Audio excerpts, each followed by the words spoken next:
Palma. Oh, man.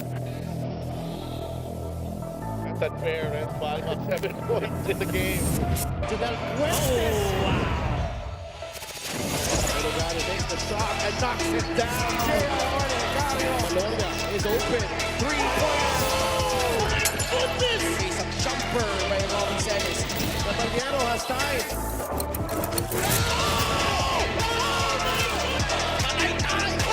Just posterized by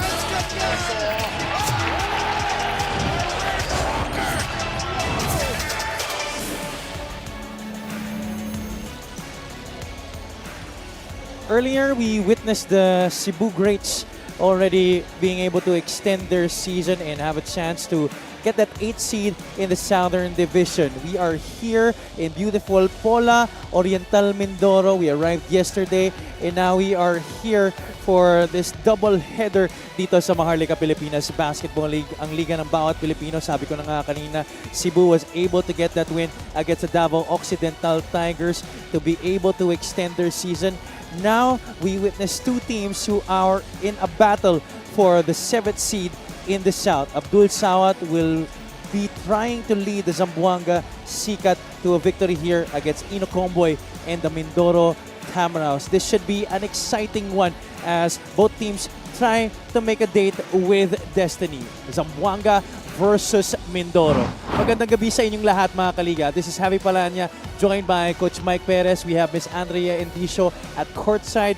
Coach Mike, these are two teams with a little bit of contrasting situations as they closed out the season. Zamboanga, for the most part of this year, was in the 2nd place in the South, surprising a lot of teams. While itong Mindoro, it has been up and down, but they were able to close out the season, alternating wins and losses. Well, at the end of the day, it's really not just about how you start anything, it's how you end it. And so far, yan ang nagiging story dito. Ganda ng simula ng Zamboanga, pero losing streaks heading into the latter part of the season. Samantalang itong Mindoro really just getting those wins at the important times of the season. And this is going to be a very important match for both these teams. Coach Egay Macaraya and Zamboanga losing 4 straight games to end the regular season. While nasabi ko na nga kanina, Coach Benji Teodoro and the Mindoro Tamaraws alternated wins and losses with their latest win coming against the Pangasinan Heatwaves. Mapapanood nyo ang Liga ng Bawat Pilipino on our YouTube channel as well as on pusop.com, and live na rin po tayo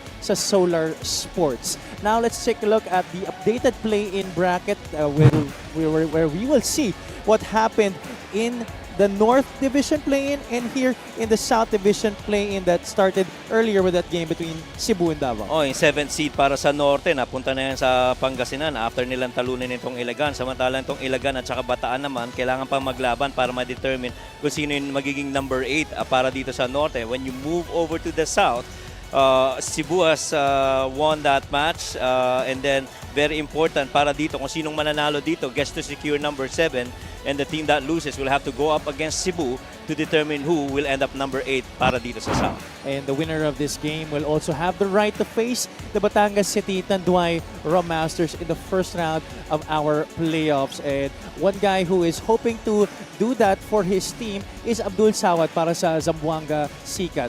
He has been the de facto leader for his squad this year, a big improvement from last season. Well, a breakout year for Abdul Sawat, definitely. Putting up impressive numbers that resulted in his very first MPBL All-Star appearance para dito sa South All-Stars. And you see his numbers, 10.7 points per game, 46% shooting. How impressive is that to go with 7 rebounds and 3 assists? Now, will he continue to play the way he's been playing well for Sikat in the hope of getting seed number 7? We'll figure that out. I just have to ask you, Coach, did you ever think that Abdul Sawat would rise to being a go-to guy of a team here in the MPBL? Well, it was really a pleasant surprise this season ito si Abdul Sawat, and the thing that he's done so well, he really has got to continue para mag-progress na maganda para dito sa Zamboanga. Sa kabila naman, if you're talking about leaders, Bam Gamalinda has been a leader all his career, and he's doing it this season para sa Mindoro Tamaraws. becoming one of the veterans to try and bring the Mindoro Tamaraws to their first ever playoff appearance in franchise history.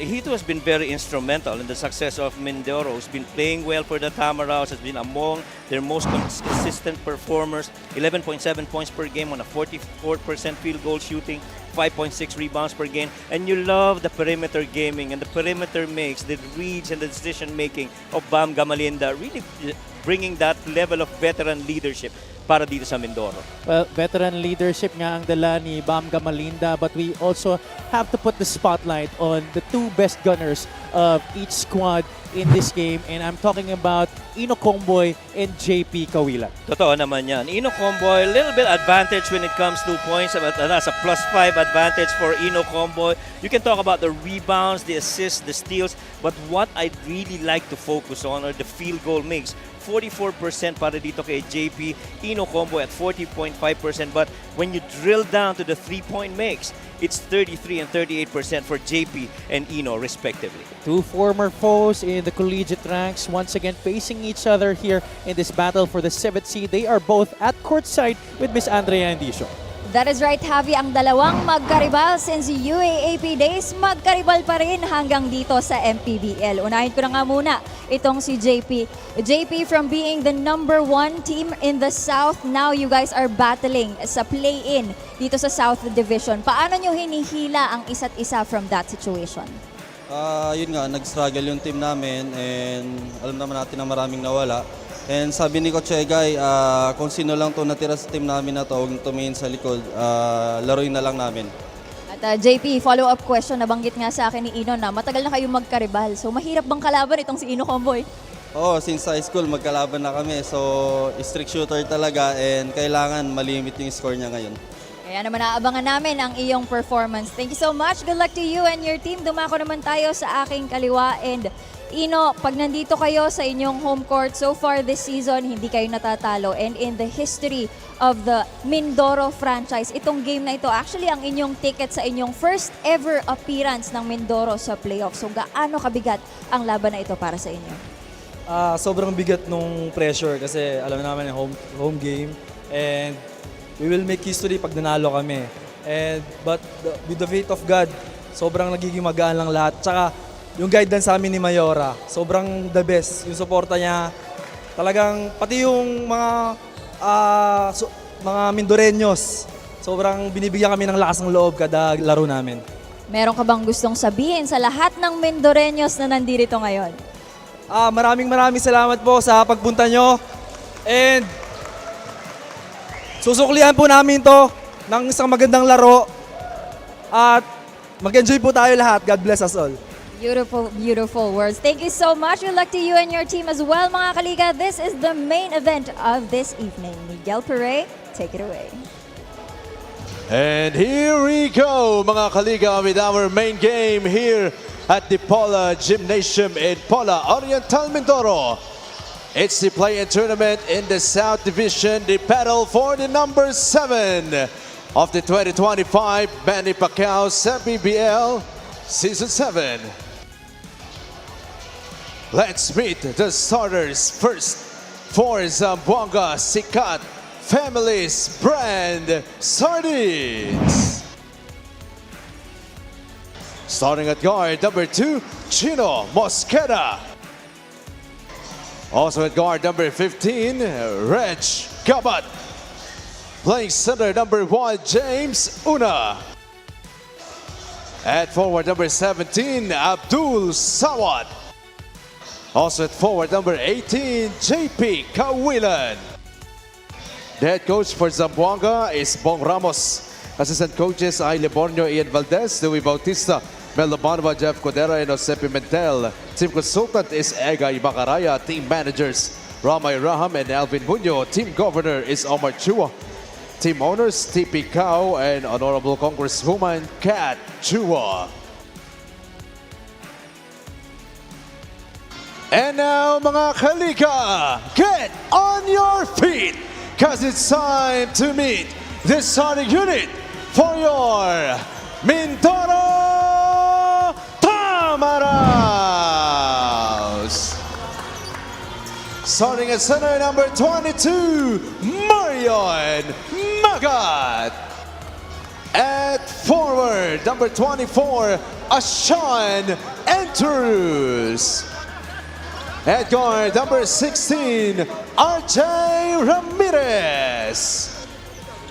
Power forward, number 6, Riego Bam Bam Camalinda. And at two guard, number 3, Ino Comboy. The head coach for Mindoro Tamaraos is Benji Chotoro. Playing assistant coaches, Axel Inigo, Ken Bono, and Joseph Cederifa, with Kim Cinco and JC Libunao. Team manager, Zandra Norte.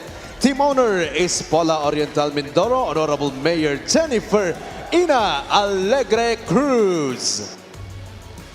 Reference was Bonnie Martin Castroverde, Leon Layosa. Let's meet our starters for this game between Zamboanga and Mindoro. The Sikat begin things with Chino Mosqueda, Reg Gabat, James Una, JP Kawilan, and leader Abdul Sawat. Sa kabilang panig naman, the Tamaraos, the home squad, will be starting off things with Ino Comboy, RJ Ramirez, Marian Magat, Bamga Malinda, and Ashan Andrews.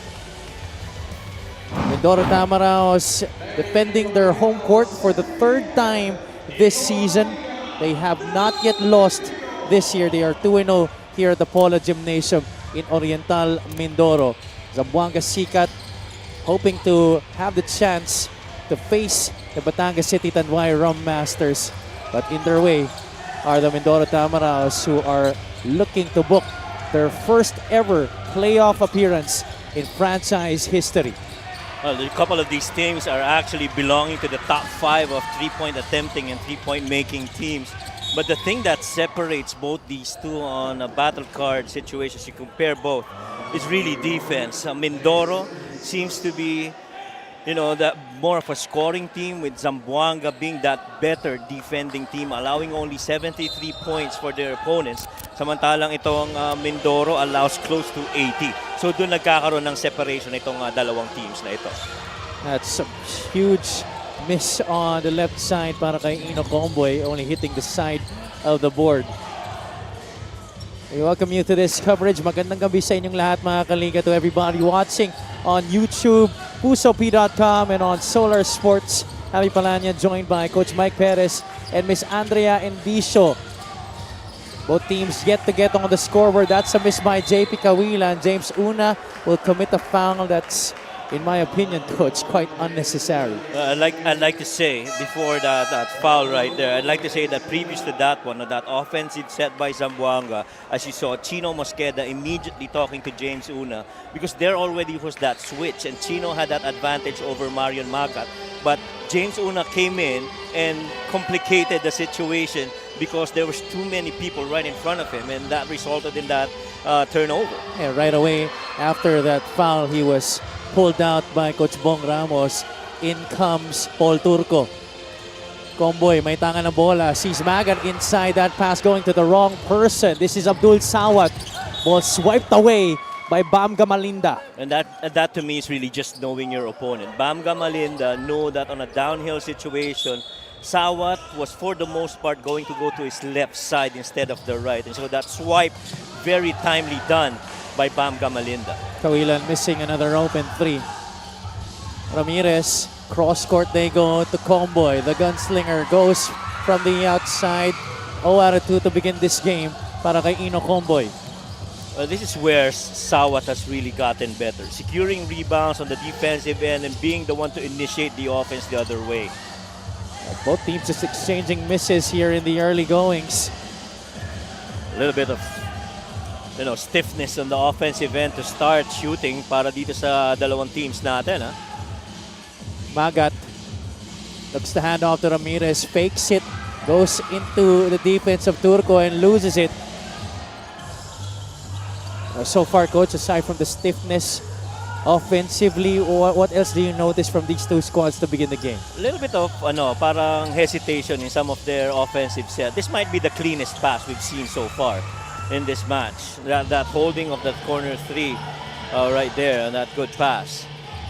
But everything else been, one might say, medyo lower tone, out of sync. Kung titingnan mo itong dalawang teams.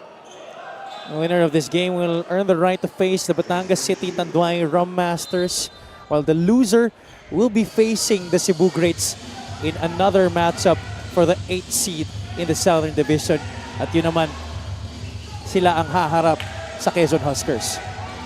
Love this defense right here between Sawat and Gamalinda.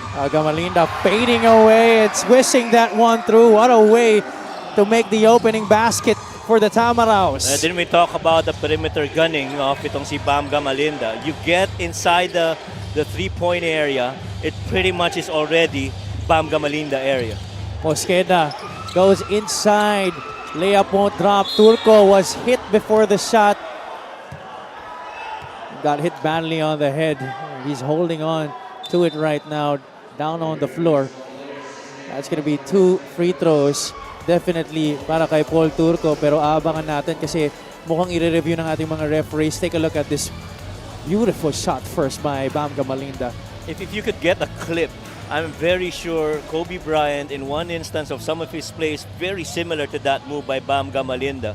Really just going to a favorite spot of his on the floor and understanding when to elevate and to finish with that failure of a shot. And both teams using this opportunity to round out their players and huddle them out on their respective benches. Our referees reviewing that last instance.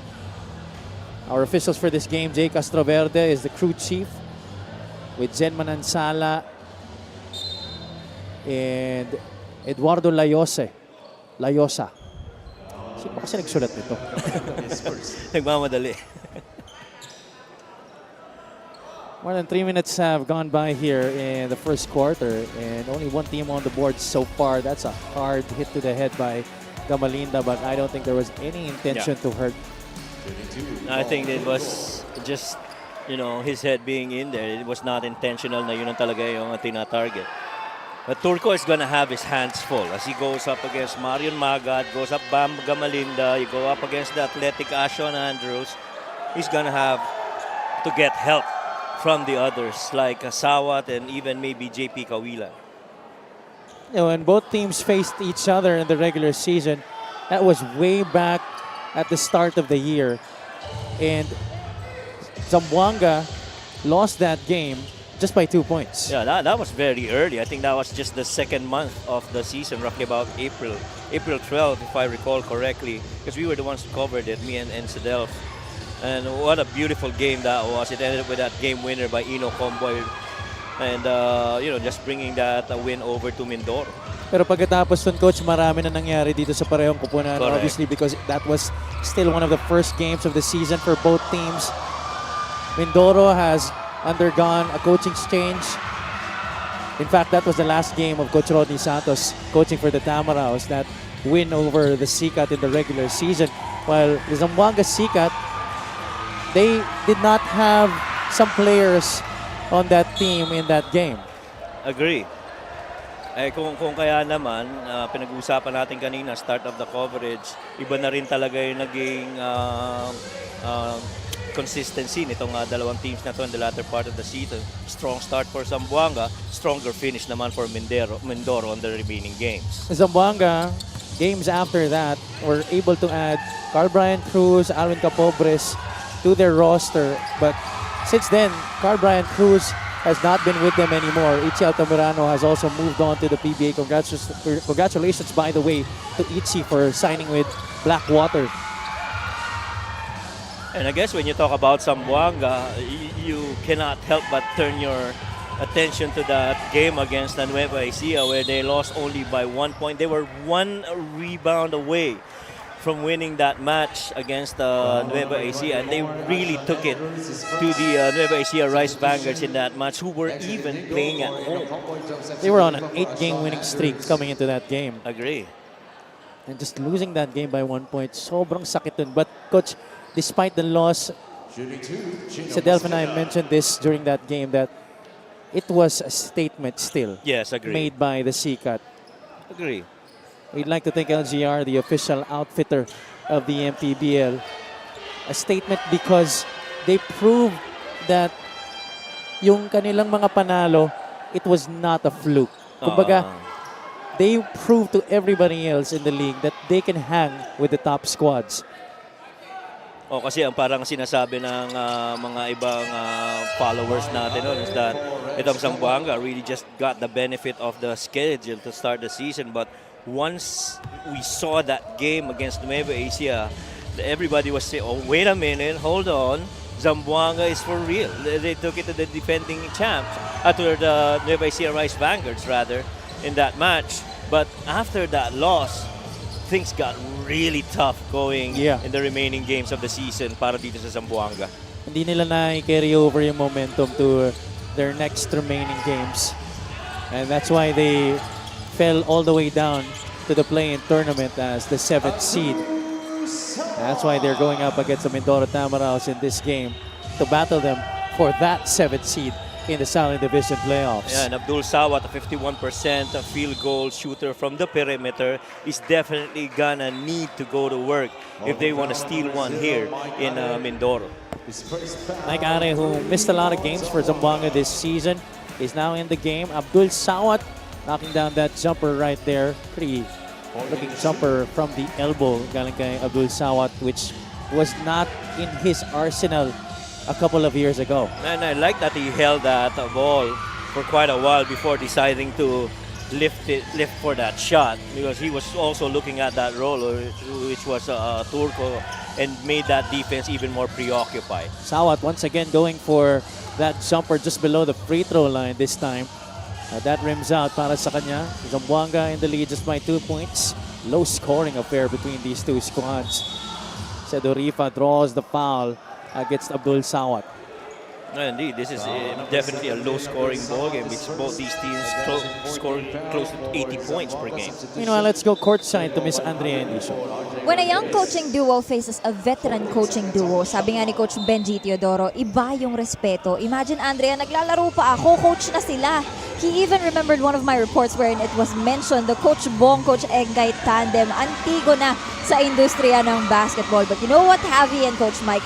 Coach Benji and Coach Kim's tandem is somehow inspired by this veteran coaching tandem. Paliwanag nila, katulad din na Coach Bong at Coach Egay, wala kaming tinuturing na head coach. We work in equal footing. Just like them, naniniwala kaming we are stronger together than individually. And who knows, these two might be the next Coach Egay and Coach Bong tandem. Right, Javi and Coach Mike? Yeah, that could actually be the case. And I think they're the youngest coaching tandem here in the league. Coach Benji is just 33 years old. Coach Kim, halos kabatch ko yan. He's just one batch higher than me in the UAAP. He played for UPIS and then moved on to Lyceum in the seniors division. One guy is down here. That's Jacob Bancale, who just came into the game. And he is down right there.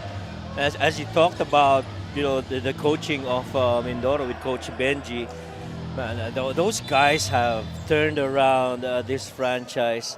With the way that they've handled the team. I feel it really starts with the culture of Mindoro.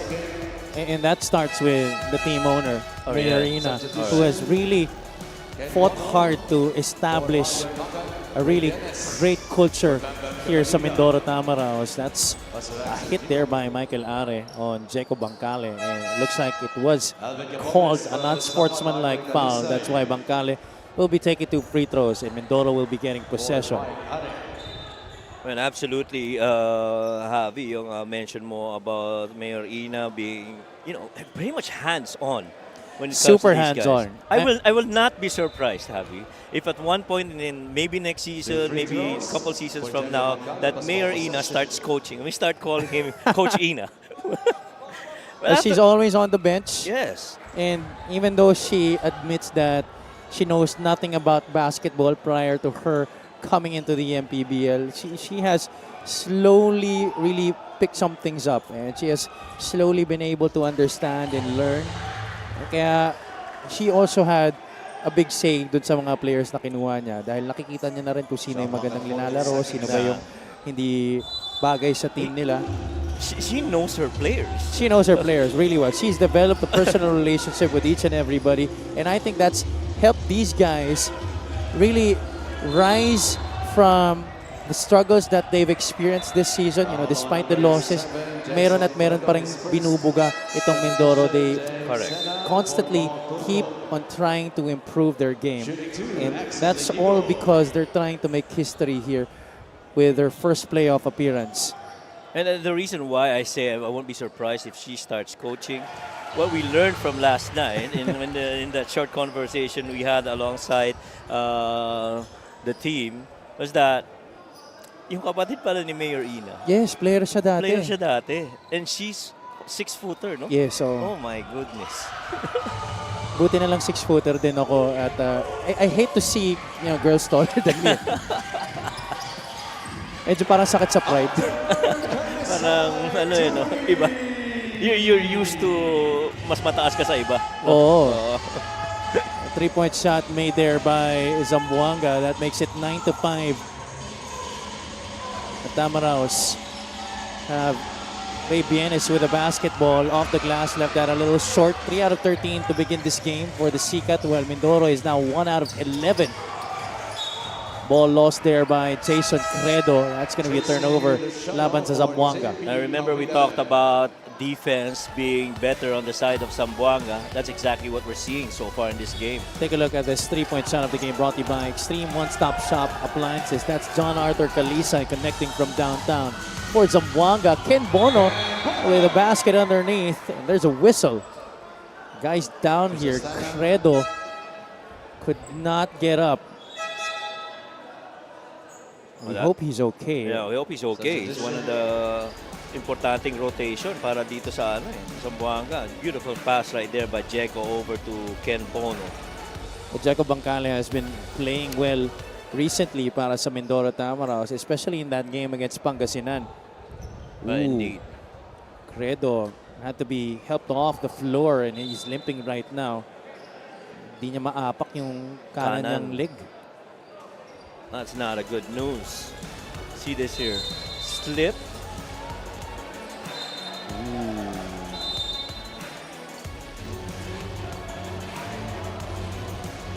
It really wasn't clear Oh, yeah. what happened, pero mukhang dahil nga dun sa nadulas siya, I think that had his leg kind of buckle a bit. Yeah. I think he's going to come back. I don't think that was so much on that last situation for Credo. Hopefully he comes back. Yeah, and especially because Credo has gone through a lot of injuries this season. He's missed a lot of games for the Sikat because of injuries, and we hope that he doesn't experience any more. Yeah. Especially because Zamboanga, they need all hands on deck right now. Yeah, and when he plays, good things happen to them. Ang maganda yung performance niya. Are hit a jumper earlier, this time from a different spot. Misses everything from that right corner.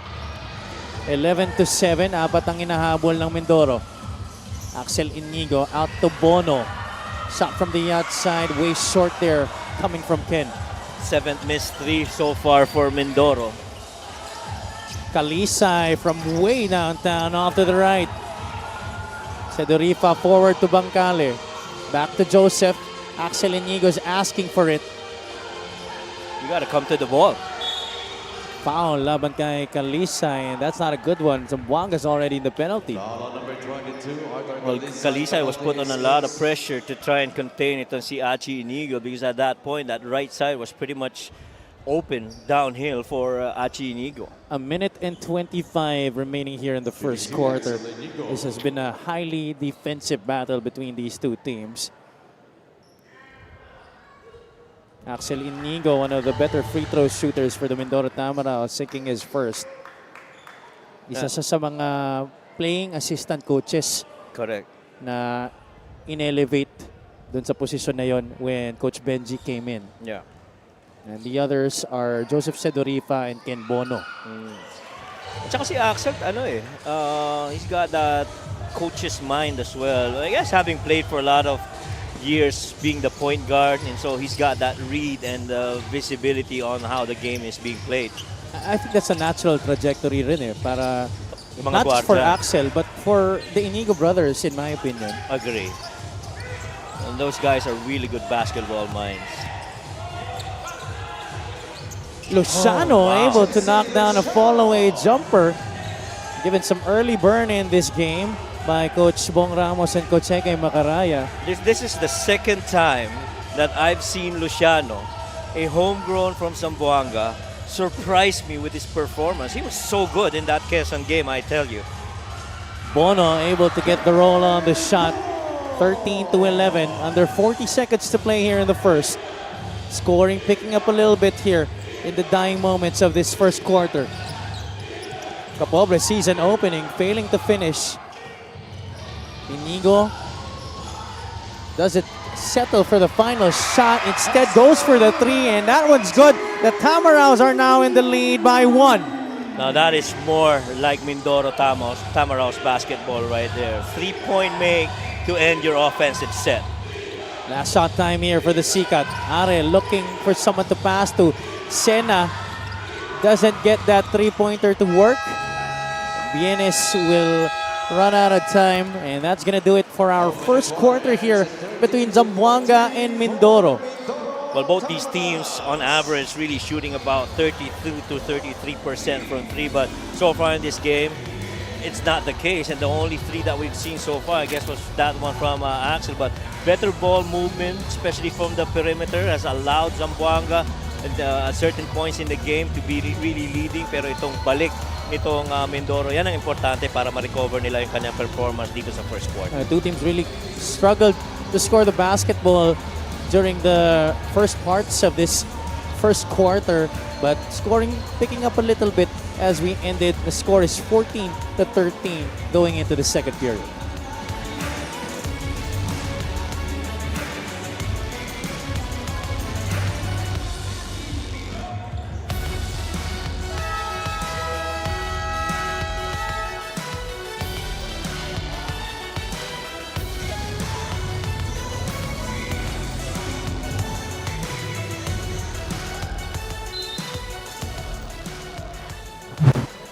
Take a look at the numbers from both teams this season, Coach. And you already mentioned these two teams are tops in terms of three-pointers made.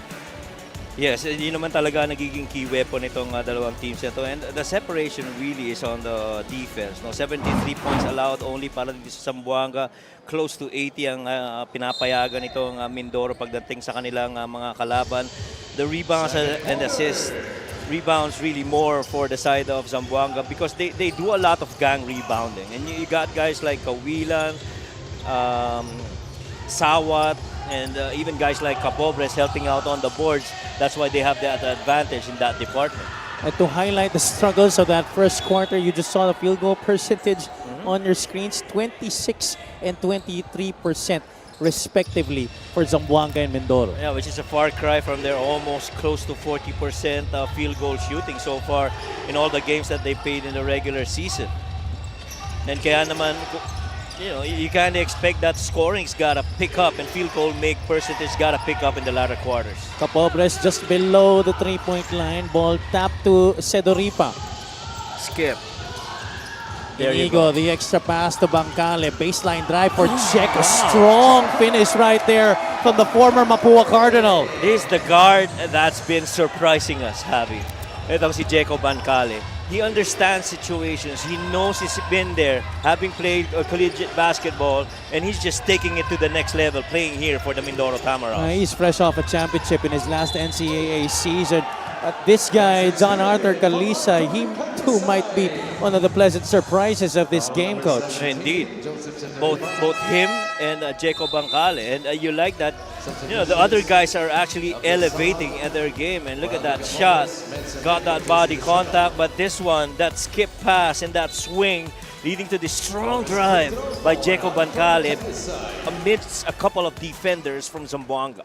Now, you were saying a while ago, Coach, that you were surprised by how Jeco Bancale is really playing right now, how he is performing this way. I'm not surprised. This guy knows how to play big-time basketball. You know it was coming, definitely.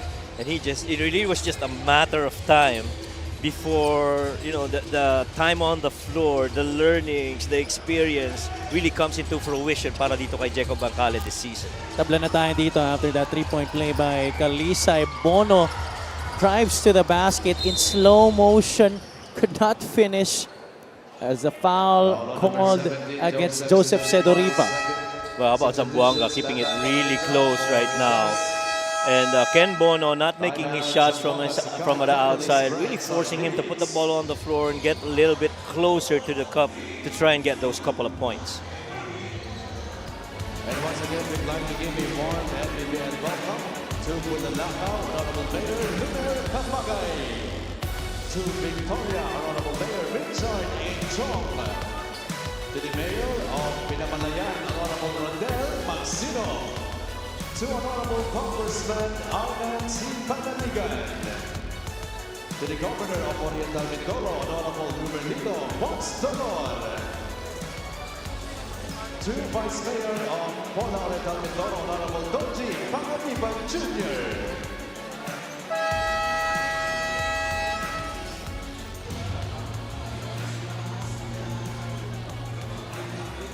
That's our Gixer fan of the game, born for greatness. Live na live ang Liga ng Bawat Pilipino dito sa Polo Gymnasium in Oriental Mindoro, where there's barely an empty seat in the house. Yeah, indeed. Ang daming tao nagpupuntahan dito ngayon. Well, similar to how it's always been here in Polo Mindoro. And you know what? This game is pretty interesting between these two, that even the top-seeded teams, the coaches are watching right now. Regardless from which division you are, you understand, itong dalawang teams na to could potentially be threats. And I guess both these coaches are really scouting their opponents. First one, we have Coach Warren Capitan of Batangas, who is scouting, of course, definitely for the Rum Masters. And the other one being Coach Jerry Andaleon of the Abra Weavers. And nasa kabilang division si Coach Jerry, pero ramdam mo na may halaga rin itong laban na to. Kasi kung gusto mo manalo ng championship, dadaan at dadaan rin maaari dito sa mga teams na ito. Siyempre naman. We'd also like to greet everybody watching on YouTube, pusop.com, and Solar Sports. Bangkale lines up the three. That is down and through para kay Jeco Bangkale. Mindoro in the lead, 19-16. And if you're an MPBL fan and you have not heard of Jeco Bangkale, I guess those couple of games so far that he's played is enough to tell you guys that this is a guard on the rise for the Mindoro Tamaraws. No doubt about it. Started this season playing for Cebu, was traded for June Manzo, and I tell you, it was a win-win for both players, both teams too. Oo, tsaka alam mong bowler kasi pagkakuha niya ng pasa na yun ni Bam Gamalinda, immediately matik at take the shot. Chance to extend this lead for the Tamaraws. Pass picked off by Reg Gabat. Comboy in the way. Gabat hangs, misses. Mid Salim right there for the offensive rebound, and he draws the foul against Mindoro. And you like the big man in Med Salim actually giving that chase going downhill to be that assurance of a possible offensive rebound off a miss. Jeco Bangkale on the other end was really trying to run what's called a shake action when you've got the corner guy from the weak side of the floor lifting on the downhill action by the guy with the ball, which happens to be Jeco, but that pass well anticipated, resulting on that run and that foul on the other end. Med Salim, one of the homegrown players for the Zamboanga Sikat. Missing on the first free throw. It's a crucial tulong para dito sa mga bigs ng Zamboanga. When you look at Zamboanga, halos pare-pareho yung size ng mga ng mga forwards nila eh. Kaya naman gang rebounding talaga nagiging tema ng kanilang laro. They get the steal here. Are, may tangan ng bola. Gamalinda is on him. Gabat pops out, launches for three. Reg Gabat could not hit Abdul Sawat right there, unbothered for the tip-in. Now you like that set if you're Zamboanga. You're able to go downhill, draw that defender, lift the corner shooter for a three on the other end. Gabat took the shot, but a good offensive rebound on the other side of the floor. Just the presence to be able to time that jump by Sawa to get those 2 points. And there was nobody on him right there. Talking about Abdul Sawat. The lead is down to 1 here for the Tamaraws, 19-18.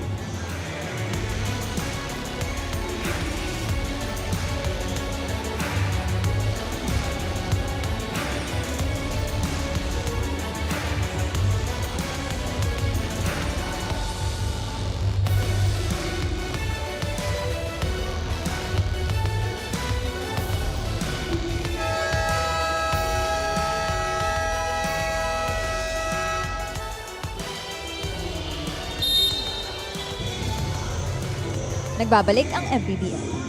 The last time these two teams met, Zamboanga lost by 1 point after the finishing shot by Ino Comboy. Fresh na fresh pa nga sa alaala ni Coach Egay like it happened yesterday as he added. We were up by 1, kompleto pa kami nun, wala pa lang si CBC, but Ino handed us our loss and my former player in QC, Jonas Tibayan, was the best player in that game. There are actually more players that has been under the wing of Coach Egay dito sa Mindoro team. Itong si Joseph Sidurifa, itong si Coach Egay pala was the one who discovered him in Cebu. Marion Magat was his player in Cafe France, and Bambam Gamalinda was supposed to be under his wing this season, was already training with him early on but transferred to Mindoro, saying he is well aware of the depth of this Mindoro team that somehow decreased naman on their end. Back to you guys. Maraming salamat, Andre. Excellent report. Well, Coach Egay Macaraya has been here and there, far and wide in the world of basketball. Kaya naman hindi na rin nakakagulat na he has been part of the careers of many of the players playing here kahit dun sa kabilang team sa Mindoro Tamaraws. Oh, and when you put that imprint on players that you've actually developed and progressed to better, not just players but even, men, talaga nga nang tatatak yun sa mga player. Oh, what a make by Abdul Sawat. Abdul Sawat got hit but able to make the basket there. That familiar one-hand shot which he has developed in this season to be part of his offensive arsenal. That bounces in para sa kanya. Chance for one more at the line here para kay Abdul Sawat. The two things that I've really noticed with Abdul Sawat this season is his conditioning, his strength and conditioning for that matter. The second one being his balance. A lot of times, he goes inside the paint, pero nagkakaroon ng bungguan, pero ang ganda pa rin, natatapos pa rin niya na maayos mga shot attempts niya. That's why he's one of the leaders pagdating sa scoring para dito sa Zamboanga. Yeah, well, playing with Zamboanga this season, he's also had to juggle responsibilities being a national team player for our 3x3 Gilas team. Kaya ganun ka-grabe yung naging development. Ino with a 3. Comboy could not connect from the outside. Isa pa rin ang inahabol dito ng Zamboanga. This is gonna be a slip by JP. 4 minutes gone by here in the second. Sawat skips a pass to Kawilan. Steps back for 3. Good line, just too strong. Inigo forward to Ino Comboy. Gamalina wants it against JP Kawilan. Tried to spin to the baseline. JP will be whistled for the foul. Not a good foul by JP. I thought, one, he already did his job of pushing away itong si Bam Gamalinda away from the post where he's so good. And two, he didn't to swipe. He need to swipe that way because that definitely is going to result in a foul. 13 foul for the Sikat. Mindoro's already in the penalty. By the way, if you're wondering why the Tamaraos got home court here in this battle for the 7th seed, it's because Zamboanga ceded home court advantage to them. That's right.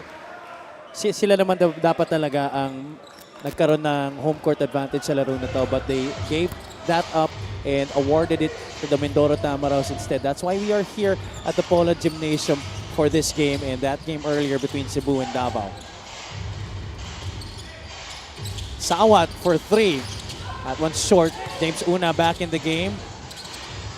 Able to get the 2 points. He started this matchup but was subbed out right away after committing an early foul. Played everything but the first minute of the first quarter. Yeah. Inigo trying to go on a fishing expedition. No fish caught, but he definitely gets the basket there. But definitely another experience gain for Axel that time. Little shoulder bump to create that separation, then finish right side of the floor. Kawilan tried to go to the cutting Abdul Sawat. There's a foul laban kay Ino Comboy. And similar to Jeff Comia, who earlier did the same action, that weak side dive of that weak side wing, if that happens to be Abdul Sawat, he's just strong enough to fight through the contact inside and give his passer a hand to target for a receive. Sawat back at the free throw line for 2 shots. It's been a seesaw battle here in the second quarter. Well, Sawat is their leader when it comes to minutes, points, rebounds, assists. 46% from the field, 51% from the perimeter. He's also second when it comes to blocks. And so these multiple ways that Abdul Sawat has helped out the Zamboanga Sika team is why they are here right now, trying to battle it out in the play-in. Imagine the trajectory of his career. He gets blocked there. Ramirez right now on the run, goes up strong.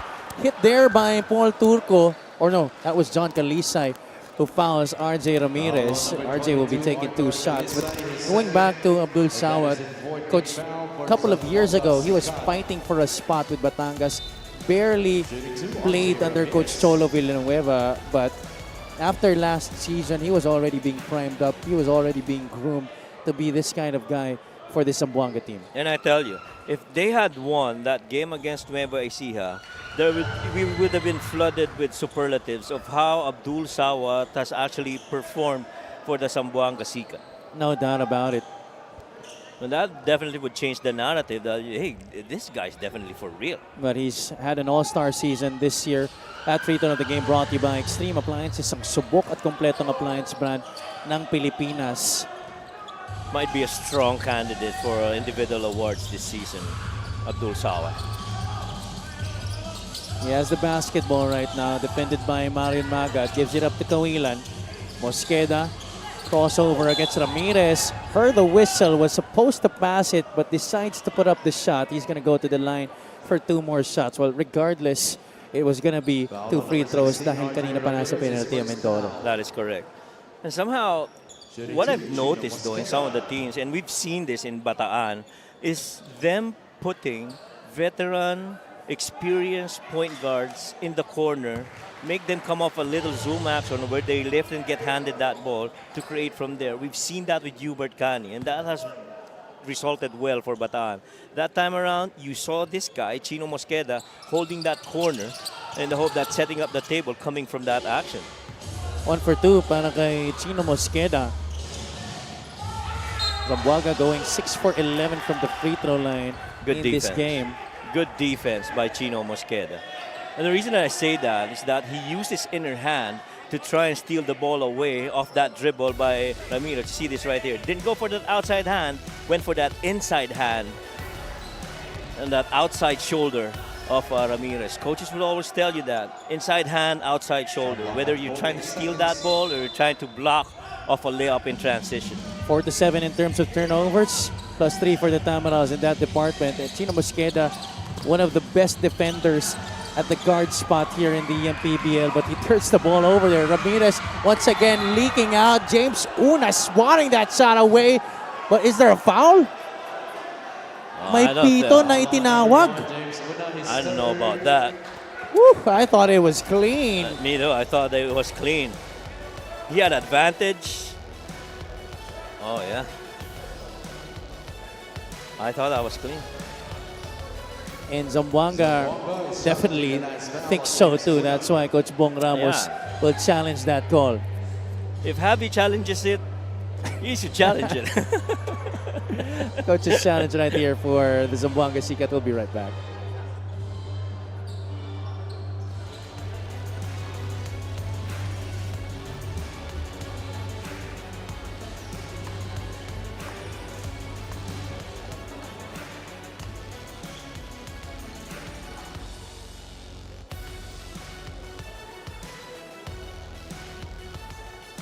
Upon review, the challenge was unsuccessful. Unsuccessful challenge for Coach Bong Ramos and the Zamboanga Sikat.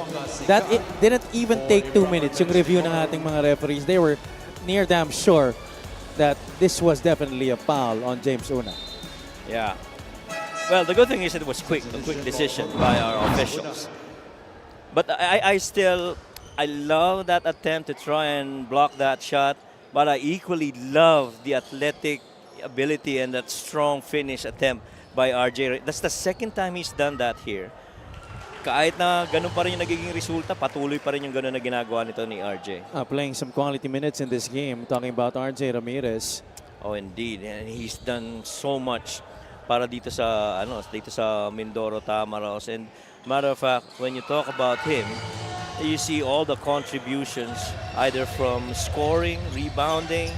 You know, maybe he's just the 6.8 points per game, but the assists at 2.3 and the steals at 1 per game. He's tops when it comes to steals.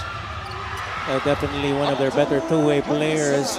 Zamboanga able to have a cleanup job after a couple of misses. Score is 28-27. Mindoro up by 1. Kalisay on Comboy like a leech. Middle ball action. Comboy goes through the Magat pick. Little give and go for the Tamaraos. Comboy could not finish. Gamalinda is right there for the offensive rebound. He's fouled going up. 2 shots para kay Bam Gamalinda. And really, for the most part, it's always a Zamboanga player sticking close to with the guy on the ball or an off-ball guy trying to go to an open spot. And you got to give credit to the defense of Zamboanga in that instance. Nobody got beat until that offensive rebound of Bam Gamalinda, which sends him here to the line as he got fouled. He, however, misses on the first free throw. Gamalinda has a new hair color right now. Yes. and that happened because they were here since the 30th. Yes. Got a little bored after practice, so he decided to color his hair that way. If that is the impact of staying here a little bit longer, I think you'll end up with the same color here. Abby. Nope, no can do. Nope. I would rather not. That is not what I do when I'm bored. Stay safe na lang. Yeah. Stay safe. And I don't think my hair will be happy with that. So, yeah. Sawat gets the step on Sedoripa and able to score inside. Abdul Sawat tying this game up at 29. And that lane opened up not because of Abdul Sawat creating one-on-one. It was because of man movement, weak side of the floor, and allowed that defense to rotate late. Good pull-up by RJ. That was a warm-up jumper that he missed. Yeah, it looked good. About 2 minutes remaining here in the first half. Gabat gets it to Kawilan. Quick trigger from the That's corner. it. He finally cans one. And Zamboanga's feeling good about themselves right now. You got a #1 scorer in Abdul Sawat scoring on a little action earlier, and you've got your three-point guy, your leader in that department, JP Kawilan, knocking down that three. That three-point shot of the game is brought to you by Extreme One-Stop Shop Appliances. Finally, a connection from the outside for Zamboanga. They have the driver's seat right now, 32-29.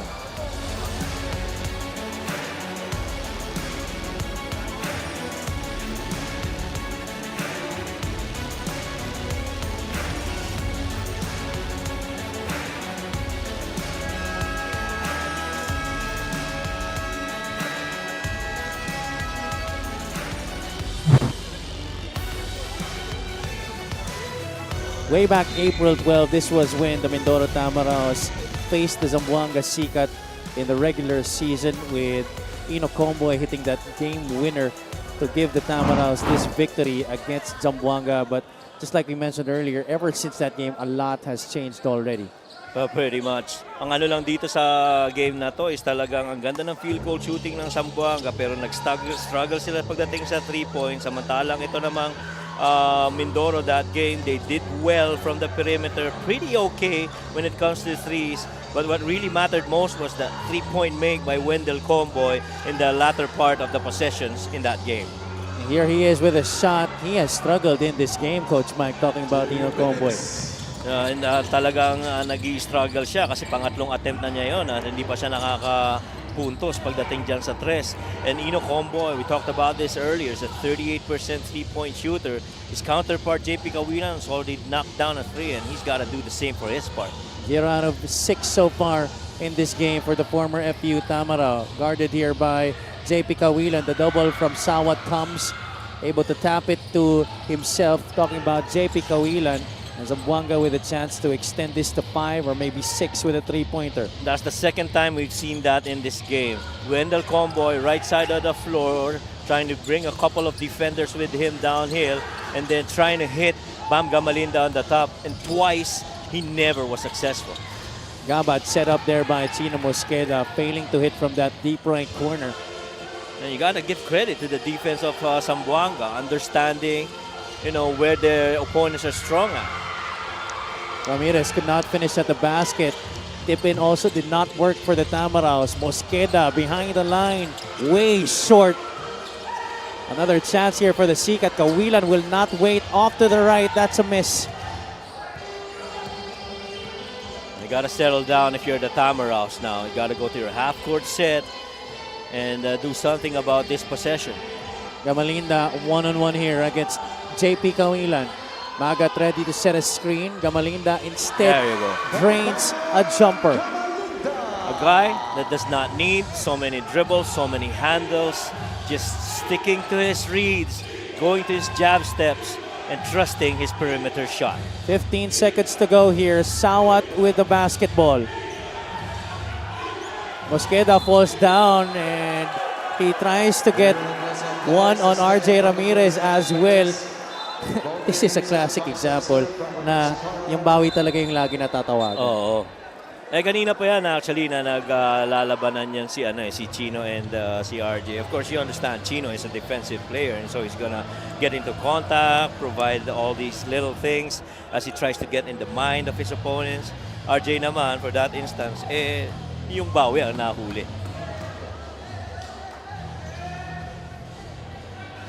Mosqueda is trying to deny it, but we really saw what happened there.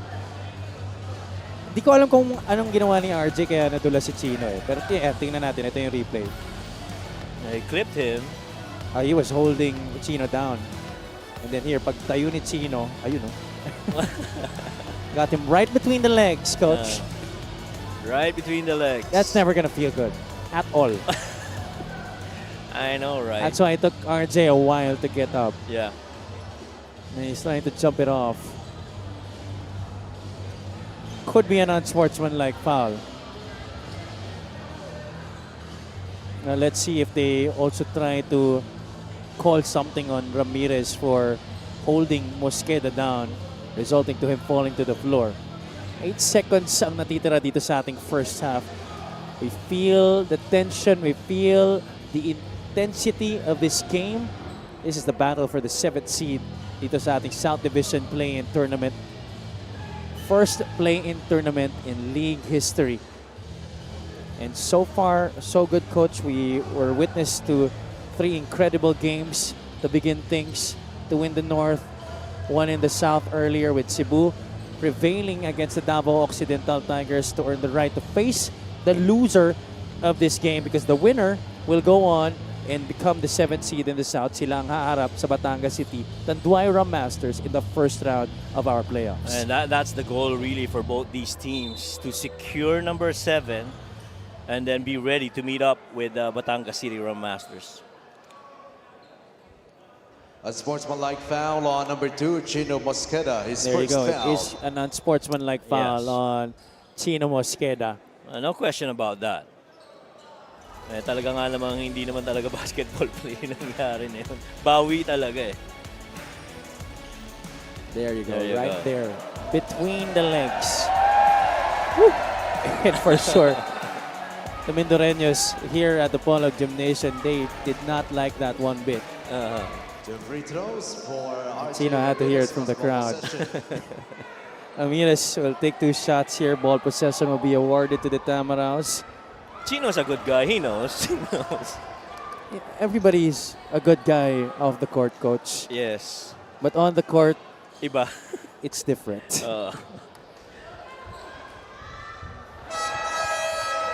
Ramirez goes 0 for 2.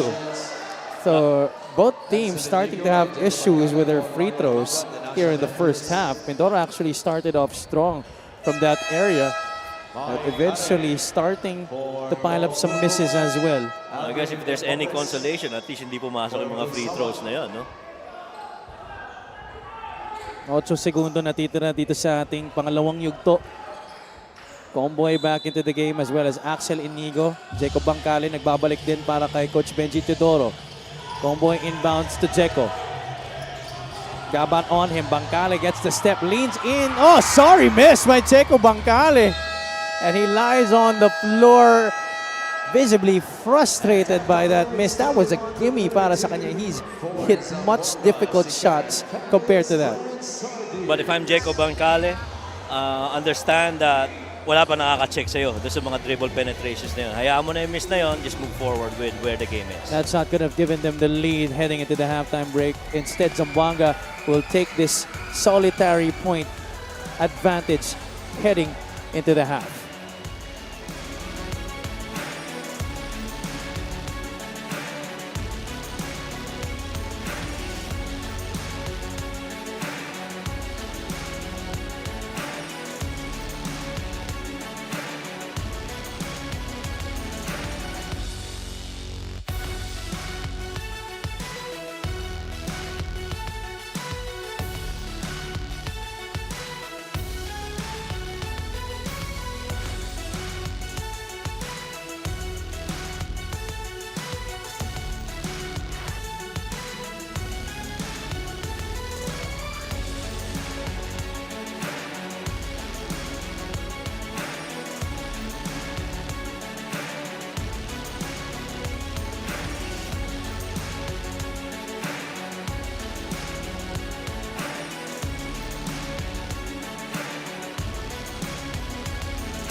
Back inside the Pola Gymnasium in Pola Oriental, Mindoro for your Maharlika Pilipinas Basketball League. My name is Andrea Endicio, and right now, we will be having our halftime interview together with the ever-beautiful Mayor Ina Alegre Cruz, the mayor and team owner of the Mindoro Tamaraws. Thank you so much, Madam, for joining me here at the half. And Madam, pare-pareho po ng sinasabi ang inyong mga players, coaches, even our panel. Napapansin po namin na grabing ka-hands-on nyo po sa inyong team. Bakit nga po ba ganun kagrabe yung pagmamahal at pag-aalaga ninyo sa Mindoro Tamaraws? Alam niyo po, binabalik ko lang yung pagmamahal na binibigay nila ng mga players, coaches natin sa Mindoro. Ganun kasi ako, kailangan ibigay natin yung pagmamahal din na binibigay nila sa atin. Kasi kung paano nila nilalaban ng Mindoro, sobra nilang nilalaban. Makikita nyo naman, no? Sobrang laban talaga yung mga players. Kaya binibigay ko lahat ng support na pwede kong ibigay. Very beautiful words from our Mayora. And also, kitang-kita naman po natin na binibigay nga talaga ng Mindoro ang kanilang lahat ng makakaya sa game na to. So, gaano po kayo ka-proud sa inyong team? Sobra akong proud sa mga players, sa Mindoreños na sumusuporta, lalo na sa mga Poleños. Sobra yung support na binibigay nila. At yung mga players talagang pinapanindigan nila na kailangan naming ilaban. So para sa mga Mindoreño yung ginagawa nila, and sobrang proud. As team owner, sobrang proud ako sa mga players kasi walang hanggan doon yung kanilang ginagawa para sa Mindoro. Speaking of support, Madam, kitang-kita naman po natin, palaging punong-puno ang ating venue dito sa Pola. So meron po ba kayong gustong sabihin sa lahat ng sumusuporta sa Mindoro Tamaraws? And of course, I'm sure marami po kayong gustong batiin at pasalamatan. Una, maraming salamat sa MPBL, syempre kina Kenneth Doremdes. Sa lahat po ng mga Mindoreños, sa lahat ng Poleños, maraming salamat po sa inyo sa suporta. Syempre, sa ating mga players, maraming salamat. Thank you.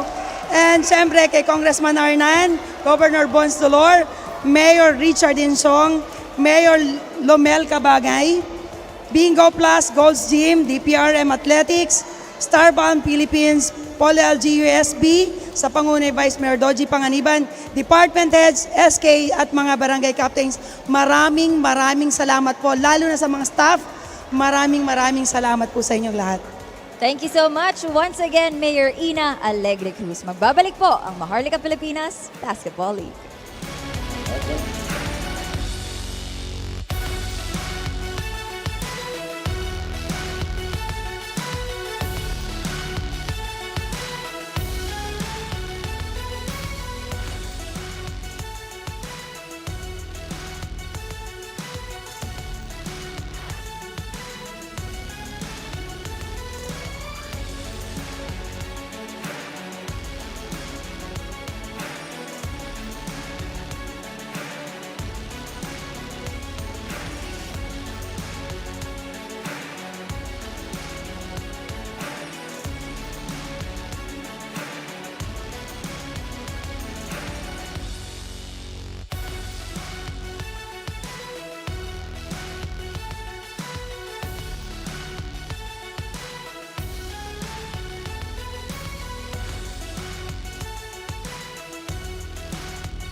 Halftime between the Zamboanga Sikat Family Sardines and the Mindoro Tamaraos. The score is 32-31.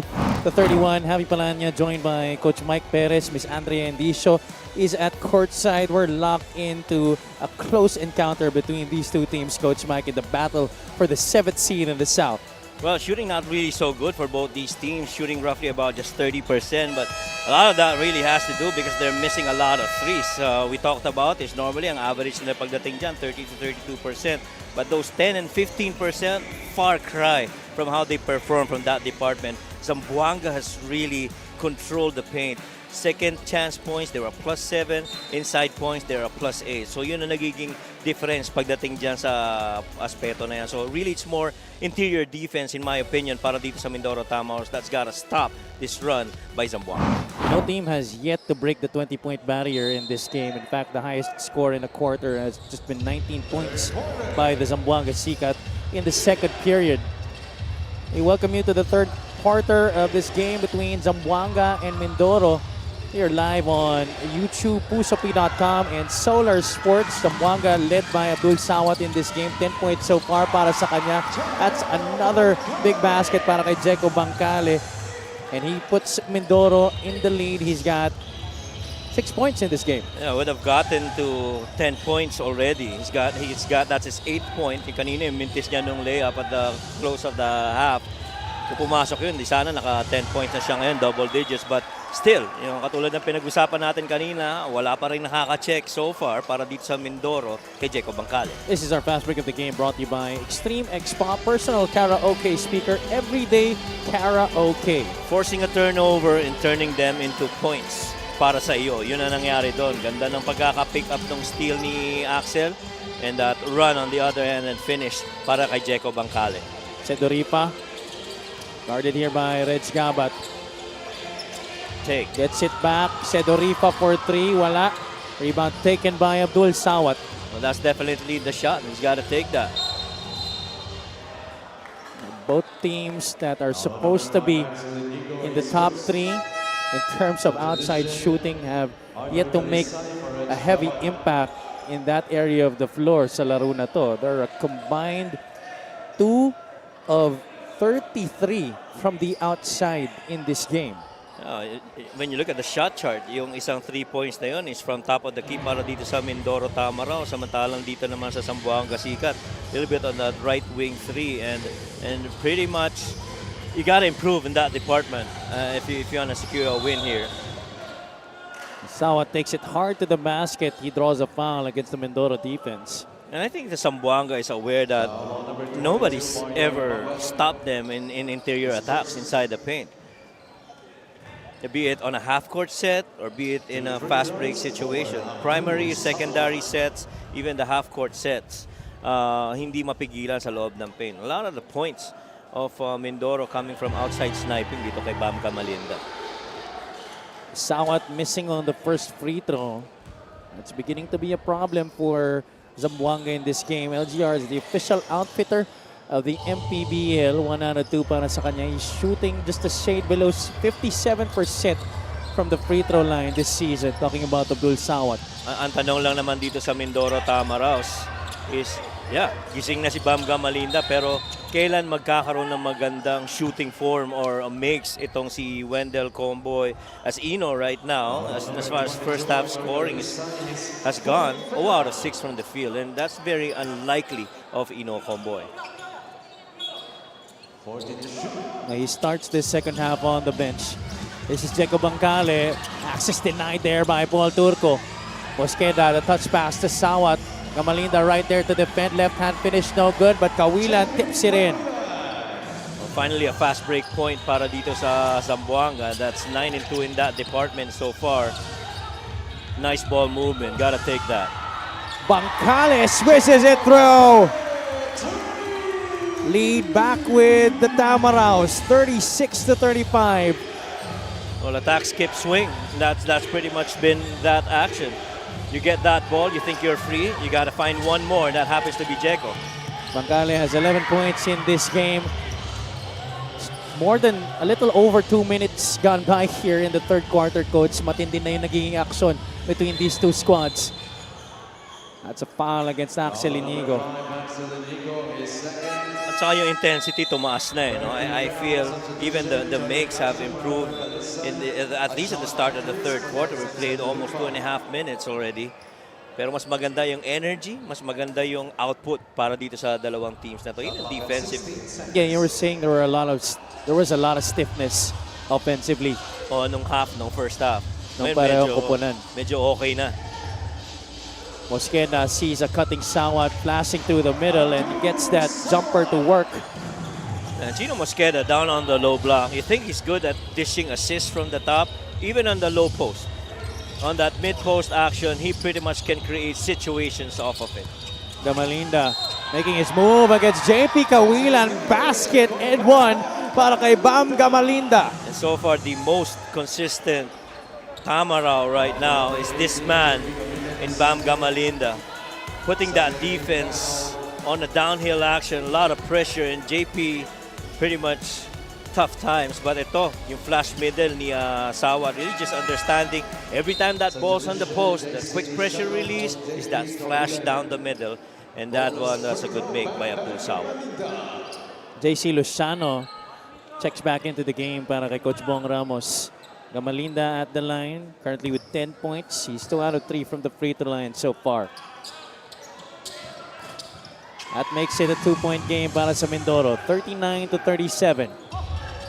Somebody's got to ride alongside Bam Gamalinda. The Tamaraws want to win this one. Luciano loses it. Andrews is in the game again. Gamalinda able to regain his balance. Ball is on the floor. Bangkale dives for it. So does Choi Ignacio. That's going to go out of bounds in favor of the Zamboanga Sikat. I like the hustle of Jacob Bangkale. But I've never been a fan of diving for loose balls, especially in that situation, because you're not going to be able to get up real quick in that situation to try and recover the ball. And you're better off, in my opinion, and that's just me maybe, to just wait for the other defender to possibly get it if that ball is rolling farther away from you. Interesting. Now that is what I call a hot take. Yeah. That's my personal on diving for loose balls. Sawat could not hit anything on that runner. Because if you're gonna dive for gonna get the loose ball, you have to make sure that you're on your feet so that you pick it up and you run the other way. But if you're gonna dive, very few instances na nagiging successful yung ganun. There's a foul away from the play. That's going to go against Luciano. Hasn't been good in his return to the court here in the third quarter. Had some quality minutes in the first half. That's right. But he's already committed the turnover and a foul in just less than a minute on the floor here in the third. Sawat gets a breather. He's played heavy minutes in that first half. Roughly about close to 15 minutes, similar to how Bam Gamalinda, almost close to 15 as well in that first half. Axel Inigo, mano a mano with Choi Ignacio. Gamalinda left that one short. Recycle here for the Tamaras. Bangkale able to get the offensive rebound. Axel Inigo, the pass to Gamalinda. Magat wasn't ready for it. I think he was expecting Gamalinda to go up for the shot. You know why it's so dangerous if you're involving Bam Gamalinda in a two-man action? Coaches would always tell you a convergence creates confusion. And with Bam Gamalinda being a good slip guy when it comes to two-man action like that, and him being a good decision maker, alam mong may magandang mangyayari. Sayang yung pasa na yun papunta kay Magat. 11 turnovers already in the game para sa Mindoro. Zamboanga has 8.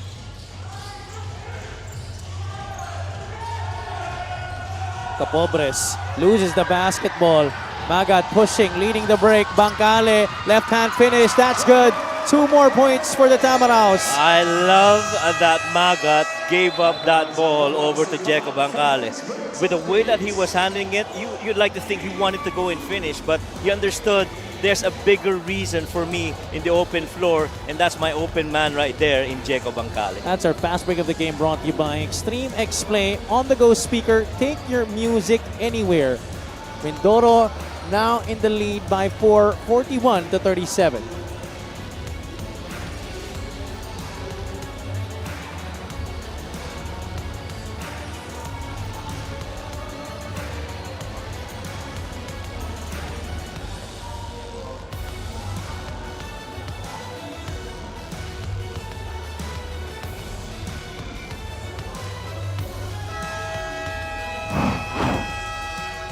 Jeco Bangale tonight, 13 points on 5 out of 7 shooting. He's perfect from beyond the arc, coach, including 3 assists. And when we talked about somebody's gotta do that ride alongside Bam Gamalinda, Jeco's that other man so far para dito sa Mindoro Tamaraws. Reminding everybody that the Tamaraws made a good trade getting him for June Manzo. 41-37 is the count. Back here inside the Polo Gymnasium in Oriental Mindoro. Ari Palanya alongside Coach Mike Perez.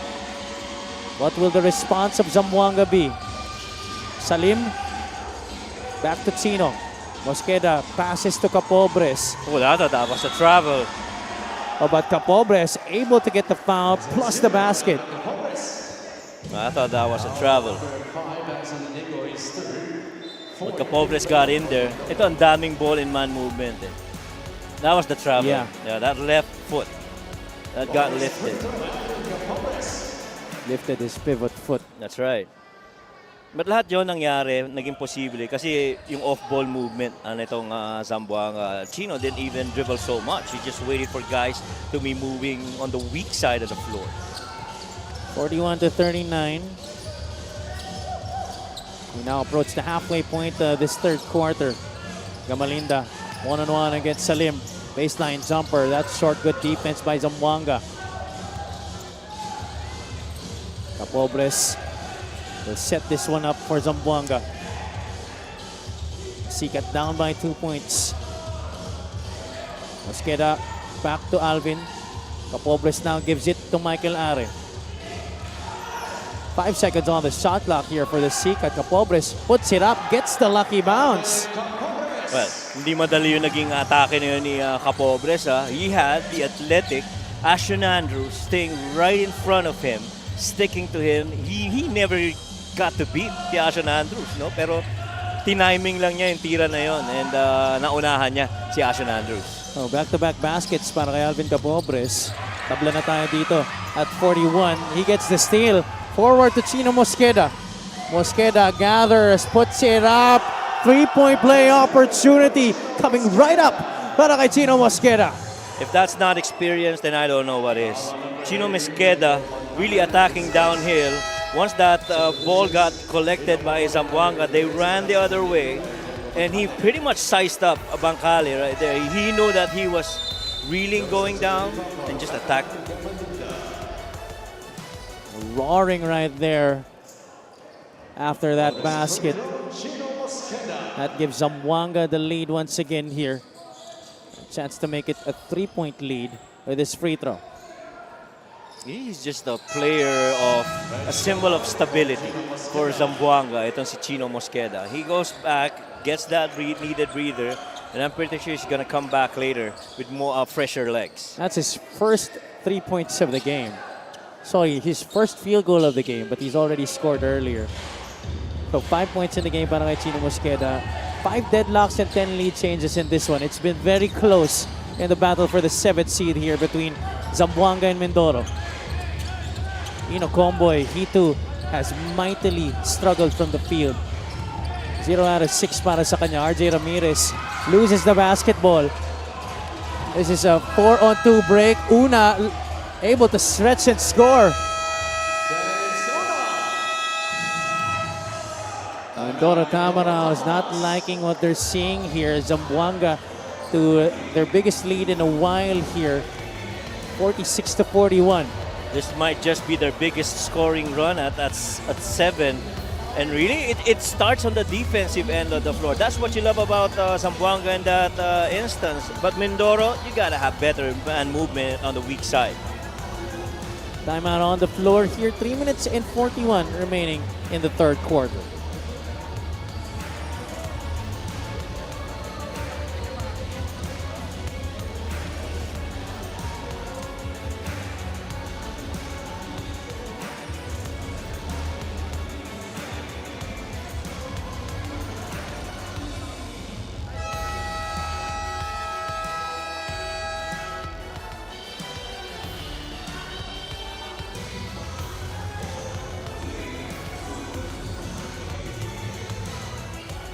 That's been our fan of the game, brought to you by LGR, the official outfitter of the MPBL.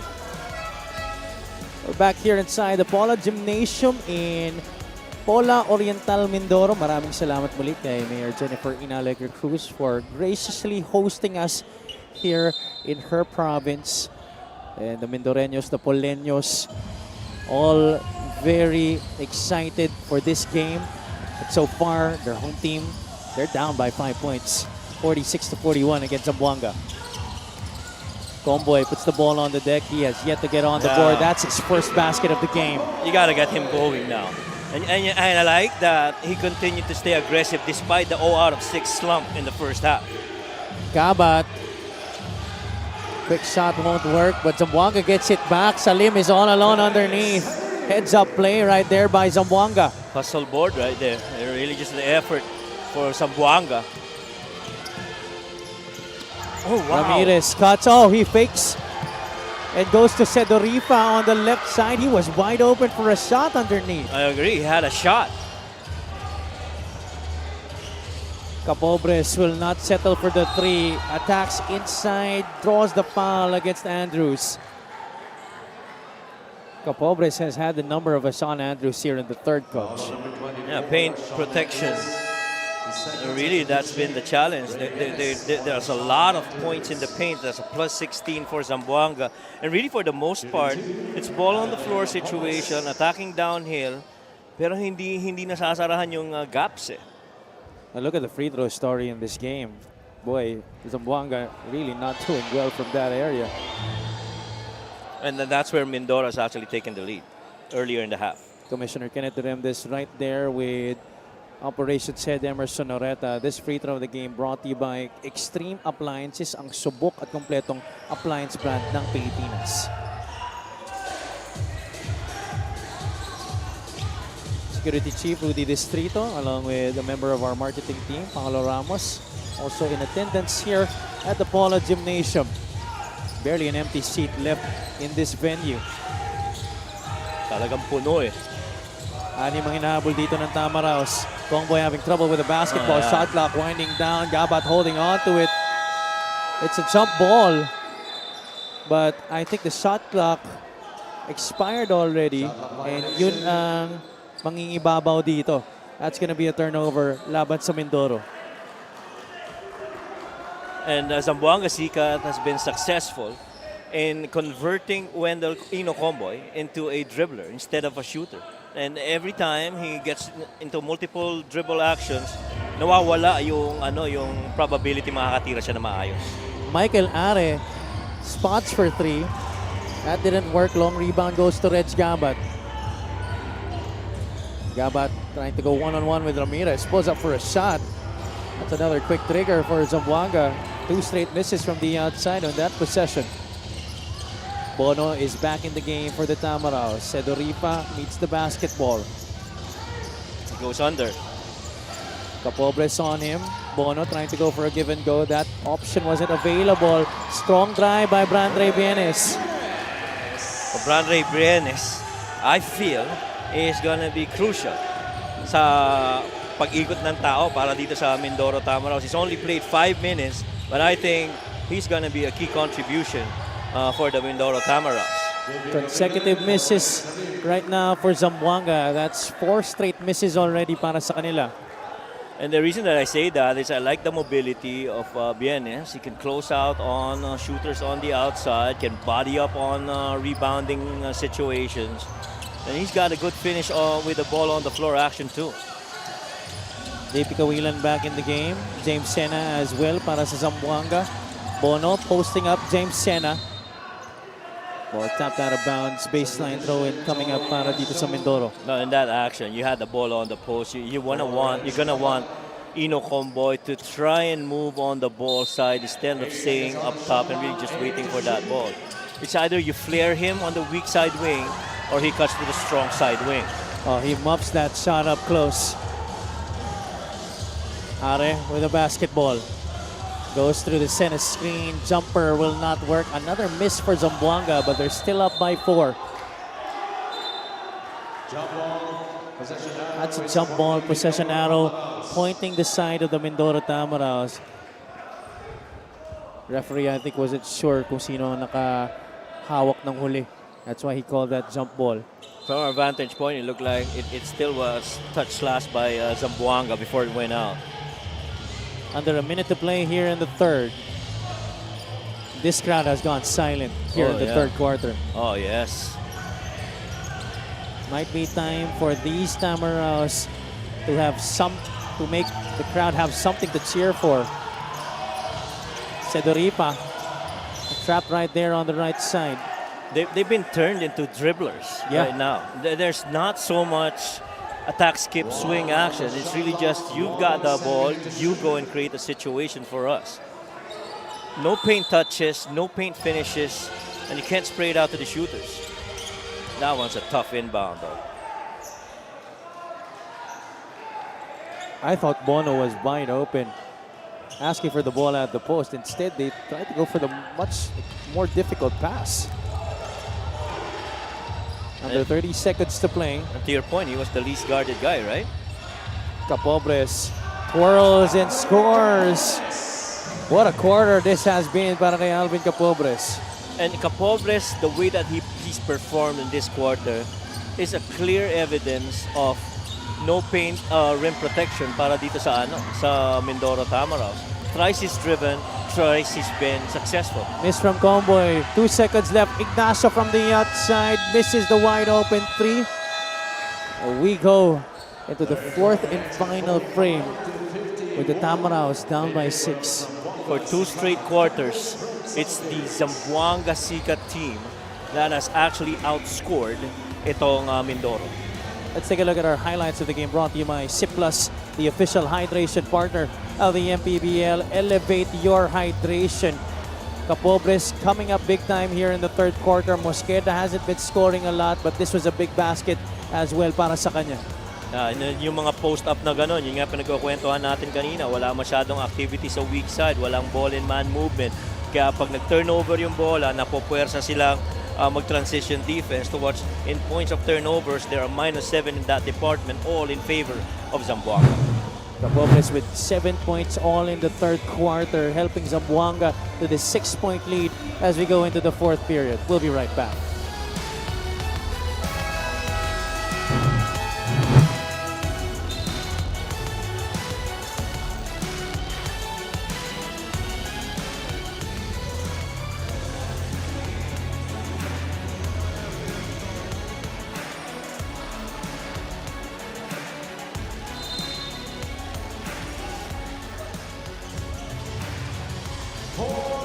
Balik tayo dito sa Pola Gymnasium in Oriental Mindoro, the site of day 1 of our South Division play-in tournament. Javi Palanya joined by Coach Mike Perez.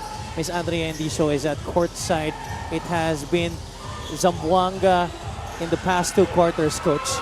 Oo, yun yung sinasabi natin, yung dalawang 19 points na output para dito sa Zamboanga ay talagang na-outscore nila itong Mindoro. Ngayon, ang kagandahan naman dyan, at least itong start ng fourth quarter, RJ Ramirez nakascore of transition. 51-47. Ramirez, Bienes, Bono, Inigo, Sedoripa, the 5 on the floor for Coach Benji Tidoro. This is James Sena for Zamboanga. He's joined by Alvin Capobres, JP Cawilan, Choi Ignacio, and Michael Are para naman sa side ni Coach Bong Ramos. There's a foul called here against the Tamaraws. Oh, kasi si RJ Ramirez medyo kinakailangan magtrabaho doon sa rebounding action na yon. JP Cawilan stayed active as that shot went up. And because he got beat to a space, nangyari na foul ni RJ. Kalisay back in the game for the Sikat. Cawilan gets the inbound. Back out to Michael Are. Shot clock winding down here for the Sikat. Sena makes his move, kicks it out. Cawilan leaves the follow through. That's a 3-pointer para kay JP Cawilan. You don't leave a 34% three-point shooter holding that three, waiting for that spray out. And that's exactly what happened. Only the third 3-point shot of the game for Zamboanga. Both teams with just 3 makes from the outside. Can you believe that? That's the fourth for Mindoro, courtesy of Ken Bono. Now the question is, will Ken Bono start lighting it up from the outside? He's been free And that spot, and you've been alluding to it earlier, he might just be the guy that could help out, get those scoring from the outside. Sena from beyond the arc. There's a foul away from play. It's going to go against Mindoro. Well, these fouls, this is definitely hurting the Tamaraws right now. This is our fast break of the game, brought to you by Extreme Cool Air Conditioners. Ang Extreme Magpalamig, free installation for split-type air Well, conditioners. James Sena did a good job of trying to get that deflect, pero hindi niya na-control yung bola. Kaya kahit pa paano, na-recover nito ni RJ Ramirez. Whoever wins this game will earn the right to face the Batangas City Tanduay Rum Masters in the first round of the playoffs. The loser will be going up against the Cebu Greats in the battle for the 8th seed and the right to face the #1 Quezon Huskers in the South Division playoffs. Kawilan, push shot no good. Rebound taken by James Una. Fresh 14 on the shot clock here for the Sikat. Sawat, the leading scorer para sa kanyang kupunan sa laro na to. Also for the entire season, and Abdul Sawat calmly knocking that fall-away jumper over Ken Bono. That shot wasn't easy. It all went back to that footwork. What a finish on that shot by Abdul Sawat. 56-50. Bono hands it off to Bangkale. He's had his moments in this game. Now it's with Gamalinda. Sawat right there to defend. That's a turnover laban sa Tamaraws. Oh no. Abdul Sawat to JP Kawilan. Three-pointer down and through para kay JP. You knew that was coming. Again, you leave a 34% three-point shooter that side of the floor. As an offensive team, you got to find him and feed him. This is the biggest lead of the game for the Sikat. 59-50. They'll give it go action here for the Tamaraws between Bangkale and Bono. It's back with Jeko. Jeko hangs, couldn't finish on the basket. Gamalinda puts it in.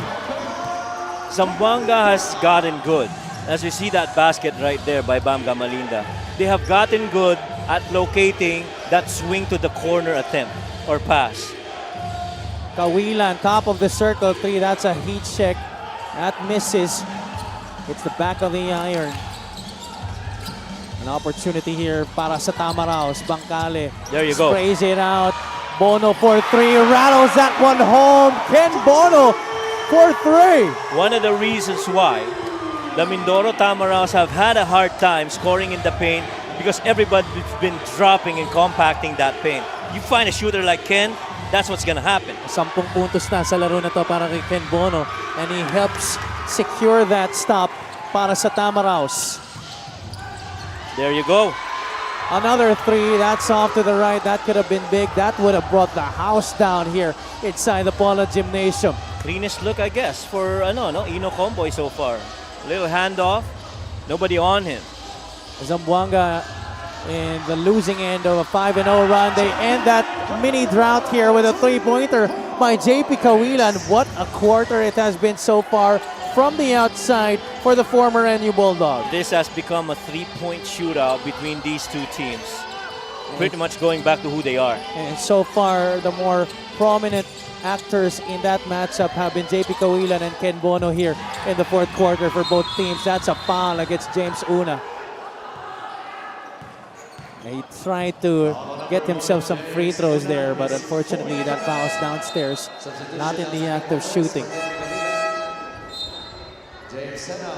Time for some substitutions para sa parehong kupunan. Balik dito si Joseph Sedorifa para sa Mindoro.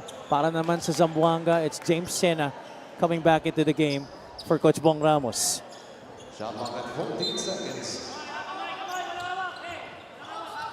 Bangkale guarded here by Chino Mosqueda. Jeko pulls up, high looper of a shot won't work. And Kalisay pulls it down for Zamboanga. And with Ken Bono inside the floor, Bam Gamalinda has been left to get offensive rebounds on their end. Sawat guarded here by Ken Bono. Stops his dribble, kicks it out. Capobre, strong take to the hole. Off the glass, too strong. Offensive rebound here for Zamboanga. Kalisay attacks, drops it off. Sena, left hand finish is good. 64-55. Nagpas kalahati na tayo dito sa ating huling yugto. Mindoro still got time. This is a run that's been big for Zamboanga. This is an 11-point run. Horn setup leads to this. Gamalinda hands it off to Bangkale. They're down by 9. Oh, you can't- Gamalinda fighting for position, jockeying against Alvin Capobres. One of the times that they really get to score is Bam Gamalinda on the perimeter, Bam Gamalinda on the post-up, and earlier, those couple of threes coming from Ken Bono. And they bring in Marion Magat because they're going to need help down on the paint, especially on an offensive rebounds. 4 minutes, 36 seconds. That's the time left on the clock. If Mindoro loses this, we will be staying for another game on Monday. That's right.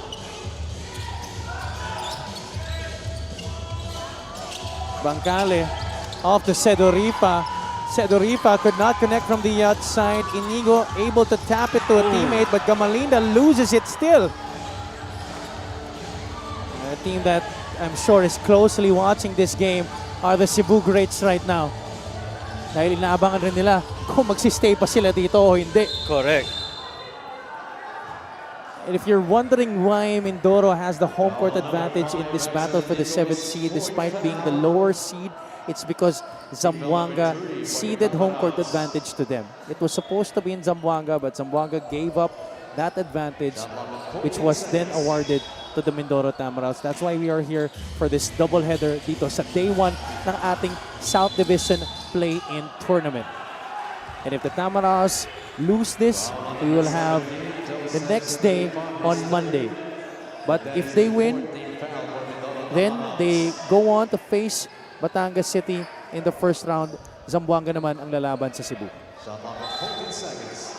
And that really just brings in more of the interest pagdating sa scenarios. Kawilan having trouble with the basketball. Couldn't save it. Oh, he's able to tap it to a touch it. teammate. Maga couldn't get to it. I'm not sure why. Capobres just puts it up. That's going to be a shot clock violation. And I think there's going to be An offensive, an unsportsmanlike foul. Yeah. However, pumutok na rin kasi yung shot clock buzzer, coach. So, what's it going to be? Our referees will be trying to review this. They're going to have to look at it. So, it is going to be a shot clock violation. It's a shot clock violation. Well, at least in that regard, medyo swerte ang Zamboanga dun because it doesn't mean free throws and ball possession Correct. para sa Mindoro. Correct. That could have been a big momentum shifter. Instead, the Tamaraws was trying to score in the half court here. Mindoro's got to collect themselves here and not be going in for, bastang setup lang. Diego Bangkale, I like that he took it to Chino Mosqueda. Quick attack right there by Jacob Bangkale. You could feel the anxiety in the air here, coach, Yeah. at the Paula Gymnasium. 3 minutes and 40, you don't have Zamboanga in the penalty. That only shows you that you've never gotten enough paint touches to be a threat to score. And so you settle for shots from the outside, which results in long rebounds or maybe it's possessions na empty na hindi nga kayo naka-attempt. Because right now, if you look at the shot attempts, it's a plus 15 attempts para sa Zamboanga versus that of Mindoro. 1 for 2 para kay Jacob Bangkale. 64 to 56. Chance of defense here inside the Paula Gym. Mosqueda trying to milk the clock as much as possible. There's a guy down. Is that JP? JP Kawilan, yes, on the floor.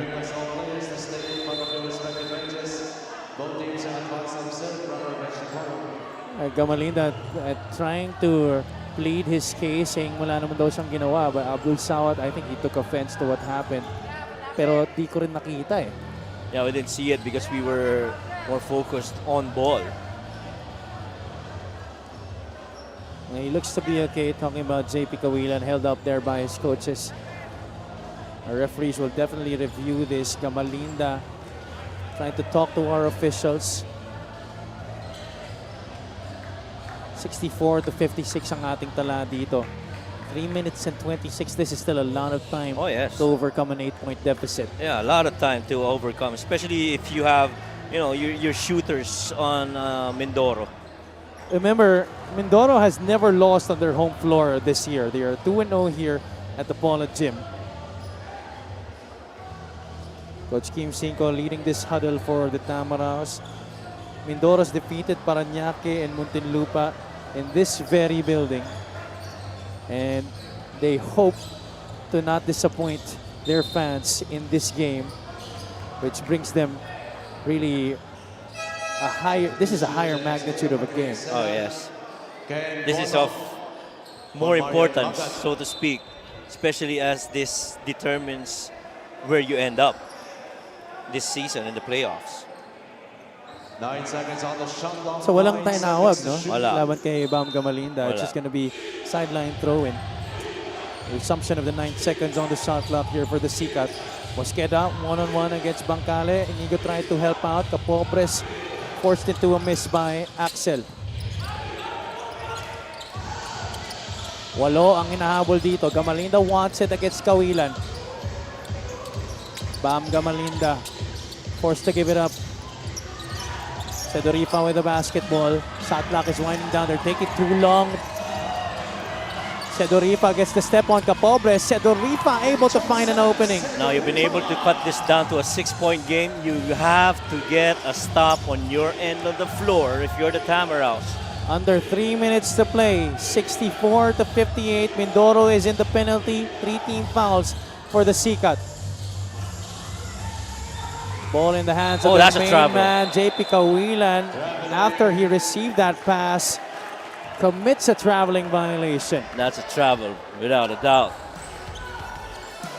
Take a look at our Dixer. Great move of the game, born for greatness. This play was going nowhere. Oh, yeah, but really just continues to attack the outside hand of the defense of Alvin Capobres. And with that lane open, strong finish by Sedorifa. Now they got a chance to bring this down to 4.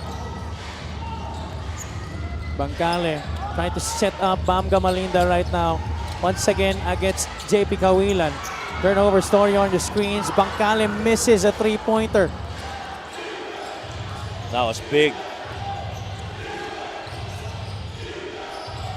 Sawat directing traffic at the logo. Una with the screen. Abdul rejects the pick. Sawat goes up, hangs in the air, shot no good. Ball is loose, picked up by Capobres. This is the final 2 minutes between Zamboanga and Mindoro.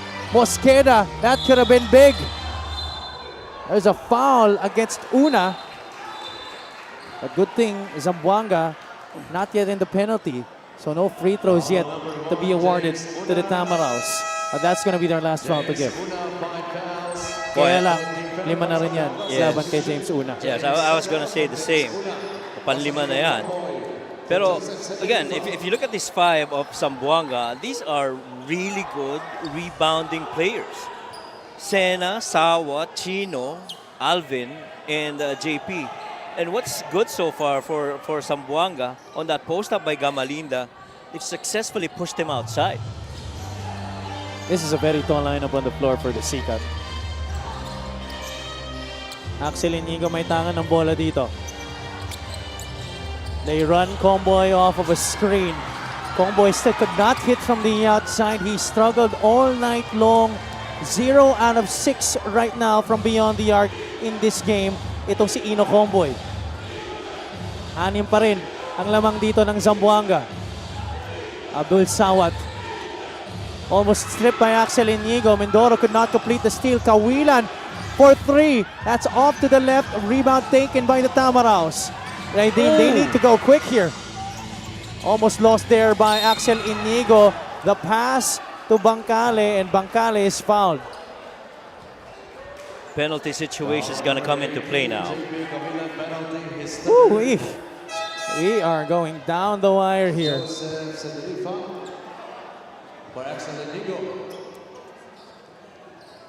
Two free throws coming up para kay Jeko Bangkale. Traded here mid-season from the Cebu Greats para kay Jun Manzo. And recently he has been showing his value to this Mindoro team. Mayor Jenniferina Alegre Cruz still with a smile there despite her team being down by 6 right now. 14 points in the game para kay Jeco Bancale. Like that 15, he splits his free throws, 64 to 59. This is just a 2-possession game. Certainly not over yet. That's right. Now you really got to get a stop here if you're Mindoro. Both teams in the penalty. Si Are magbababa dito para sa Zamboanga. Bancale almost bothering him. Oh, Sawat able to escape the defense of Sedoripa. Boy, I thought that was a travel too. I agree. It happened right in front of us. I thought the travel came before the foul. There wasn't a whistle on the contact initially. He traveled, definitely. And that's why Coach Benji Tudoro will be challenging this one. This is his second challenge of the game. We're going to take a short break.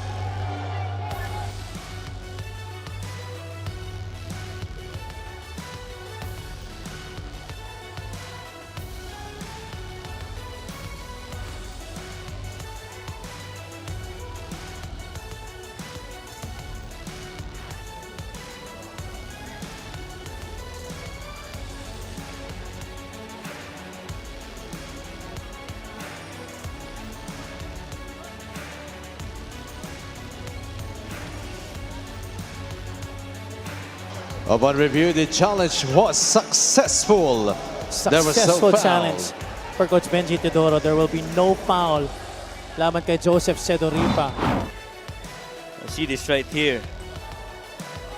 First, that recovery by Sawat. The whistle did not get blown there. There was no whistle, and then that travel. That's when he started putting his fist up. That was 4 steps. I agree. 12 seconds on the shot clock here. Mindoro still needs a stop. Both teams in the penalty. 5 ang lamang dito ng Zamboanga. Comboy on Mike Are. Are leaves it. Sawat, short stab. That's good. Big basket for a big-time player, Abdul Sawat. That short corner X action, where you have a guy dribbling and driving that left side of the floor, leaving up that space that you just left for that short corner man in Abdul Sawat for that finish. Really close. 10.7 points per game this season. Sawat now with 17 in the ball game. First time All-Star this year and first time leading an MPBL team. They are up by 7.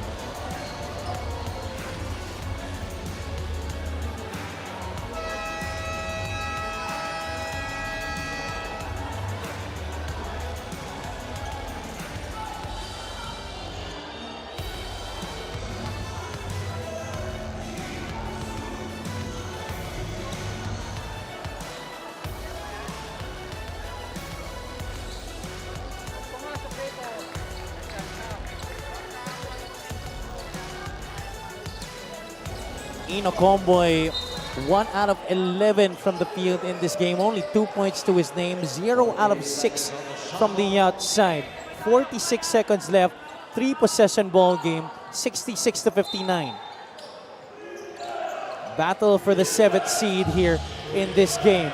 And Zamboanga looking primed to win this one.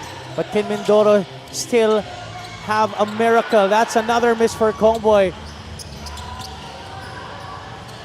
But Damaras now have to foul. Yeah, they got a foul. Oh, steal. But Gamalinda comes up with a steal. 3-pointer on the way. That's good. Big basket right there.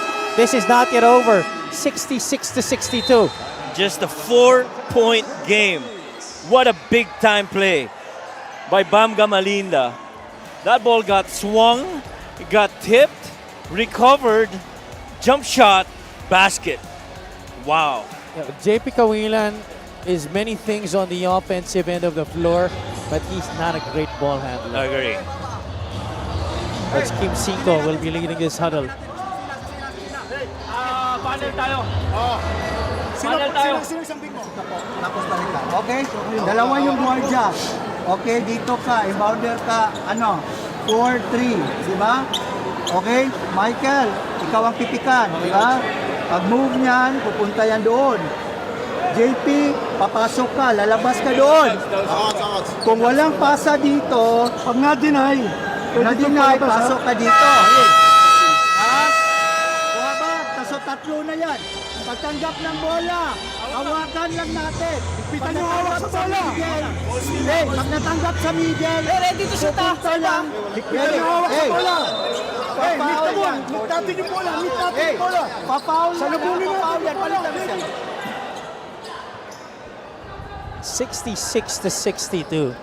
2-possession ball game, 30 seconds to go. Zamboanga with the basketball here. Gamalinda drilling that three-pointer in the previous possession, stolen away from JP Kawilan. Both teams with still one timeout remaining. Mosqueda, the designated inbounder. They rebound to Kawilan. And they try to force a jump ball possession pointing the side of the Tamaraos. That's 2 successive turnovers against JP Kawilan. Yes, on that held ball action. And you chipped away. The good thing is you only chipped away 4 seconds from the clock. You have a chance to set up from half court here for the Tamaraos. 66-62. Once again, Kim Cinco leads this huddle for the Tamaraos. Oh, line. Jay, kuna ka. No, go Go. Keken.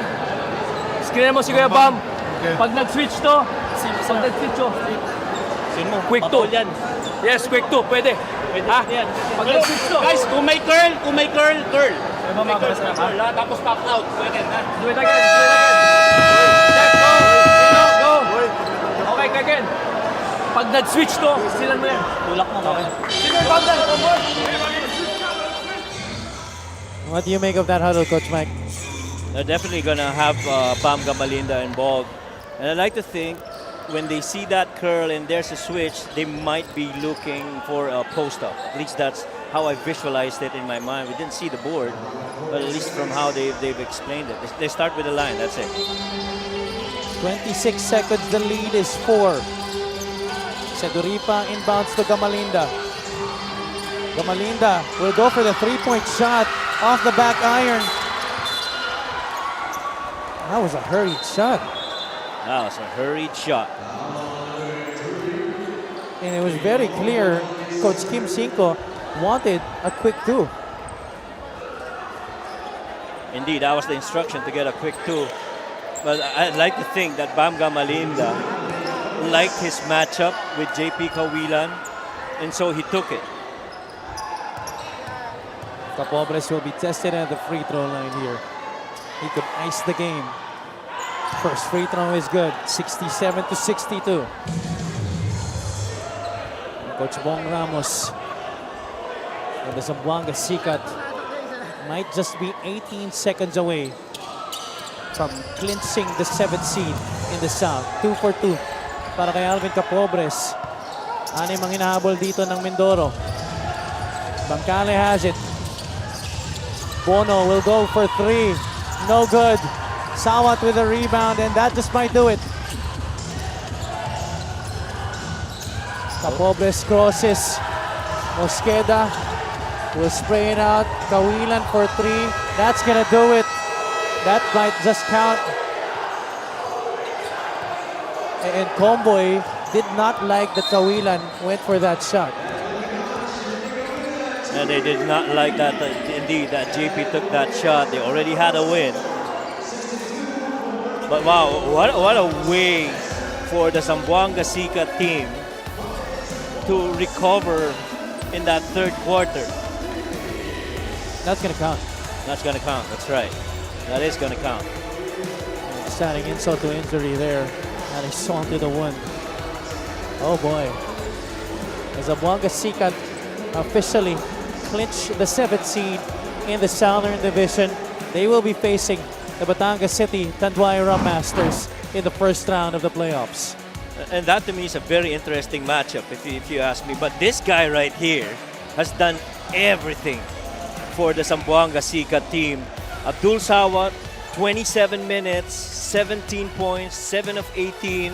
Didn't make any threes, but 12 rebounds though and a couple of assists to go with a couple of steals. Just overall end-to-end effort for Abdul Sawat. His efforts bring his team to a first round showdown with his former squad. 71-62. Zamboanga winning this one over Mindoro. Abdul Sawat is at courtside with Miss Andrea Andisio. Maraming salamat, Javi. First of all, Abdul, congratulations. Grabe yung intensity ng game na to. So many lead changes. Grabe din yung physicality. Alam mo, palaging sinasabi ni Coach Egay na walang go-to guy ang Zamboanga. Pero tonight, you proved that you are slowly becoming the go-to guy of Zamboanga. Wala, hindi ko naman makukuha yung kumpiyansa ko nang hindi dahil sa mga teammate ko, sa coaches. Grabe sila magtiwala sa akin. So kailangan ko rin magtiwala sa sarili ko. Para sa amin lahat. Abdul, na-survive nyo na ang play-in. Straight to the playoffs na kayo. Ano nang kailangan baguhin? Ano nang kailangan ayusin? Wala kaming babaguhin. Mag-stick lang kami sa system. Mas dadagdagan pa namin yung experience, yung preparation namin para sa playoffs. Kasi parang pinaganda lang yung istorya ng team namin talaga. Ang daming ups and downs. Pero nandito pa rin kami nagsama-sama. Walang magbibitaw-bitaw. Alam ko, marami kang gustong sabihin sa iyong mga teammates and ng iyong mga coaches. Go ahead. Sikreto, para sa ito laban na to, man, hindi mo kami iniwan.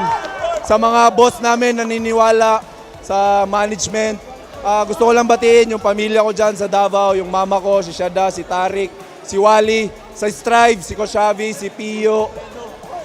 Sa lahat na hindi ko mababati, Constable family, Kali family, Mangundato family, Pinote family, lahat ng pamilya ko dyan. Kalisay family.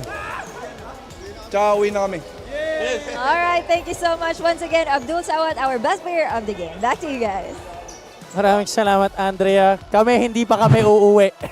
We'll take a look at the updated play-in tournament picture here. So, already na-make up na yung parehong match-ups for the 7th and, for the 8th seed in both the North and the South. It's Cebu facing the Mindoro Tamaraws. Sa kabila naman, Bataan versus Ilagan. Yeah, that game of Cebu and Mindoro will come back here. That will happen on Monday. 6 o'clock p.m. yan. Dito pa rin sa Pola Gymnasium here in Oriental, Mindoro. Congratulations once again to the Zamboanga Sikat for clinching the number 7 seed in the Southern Division. And what's up for grabs na lang dito sa ating play-in tournament is the 8th seed. That's gonna be between Cebu and Mindoro on Monday.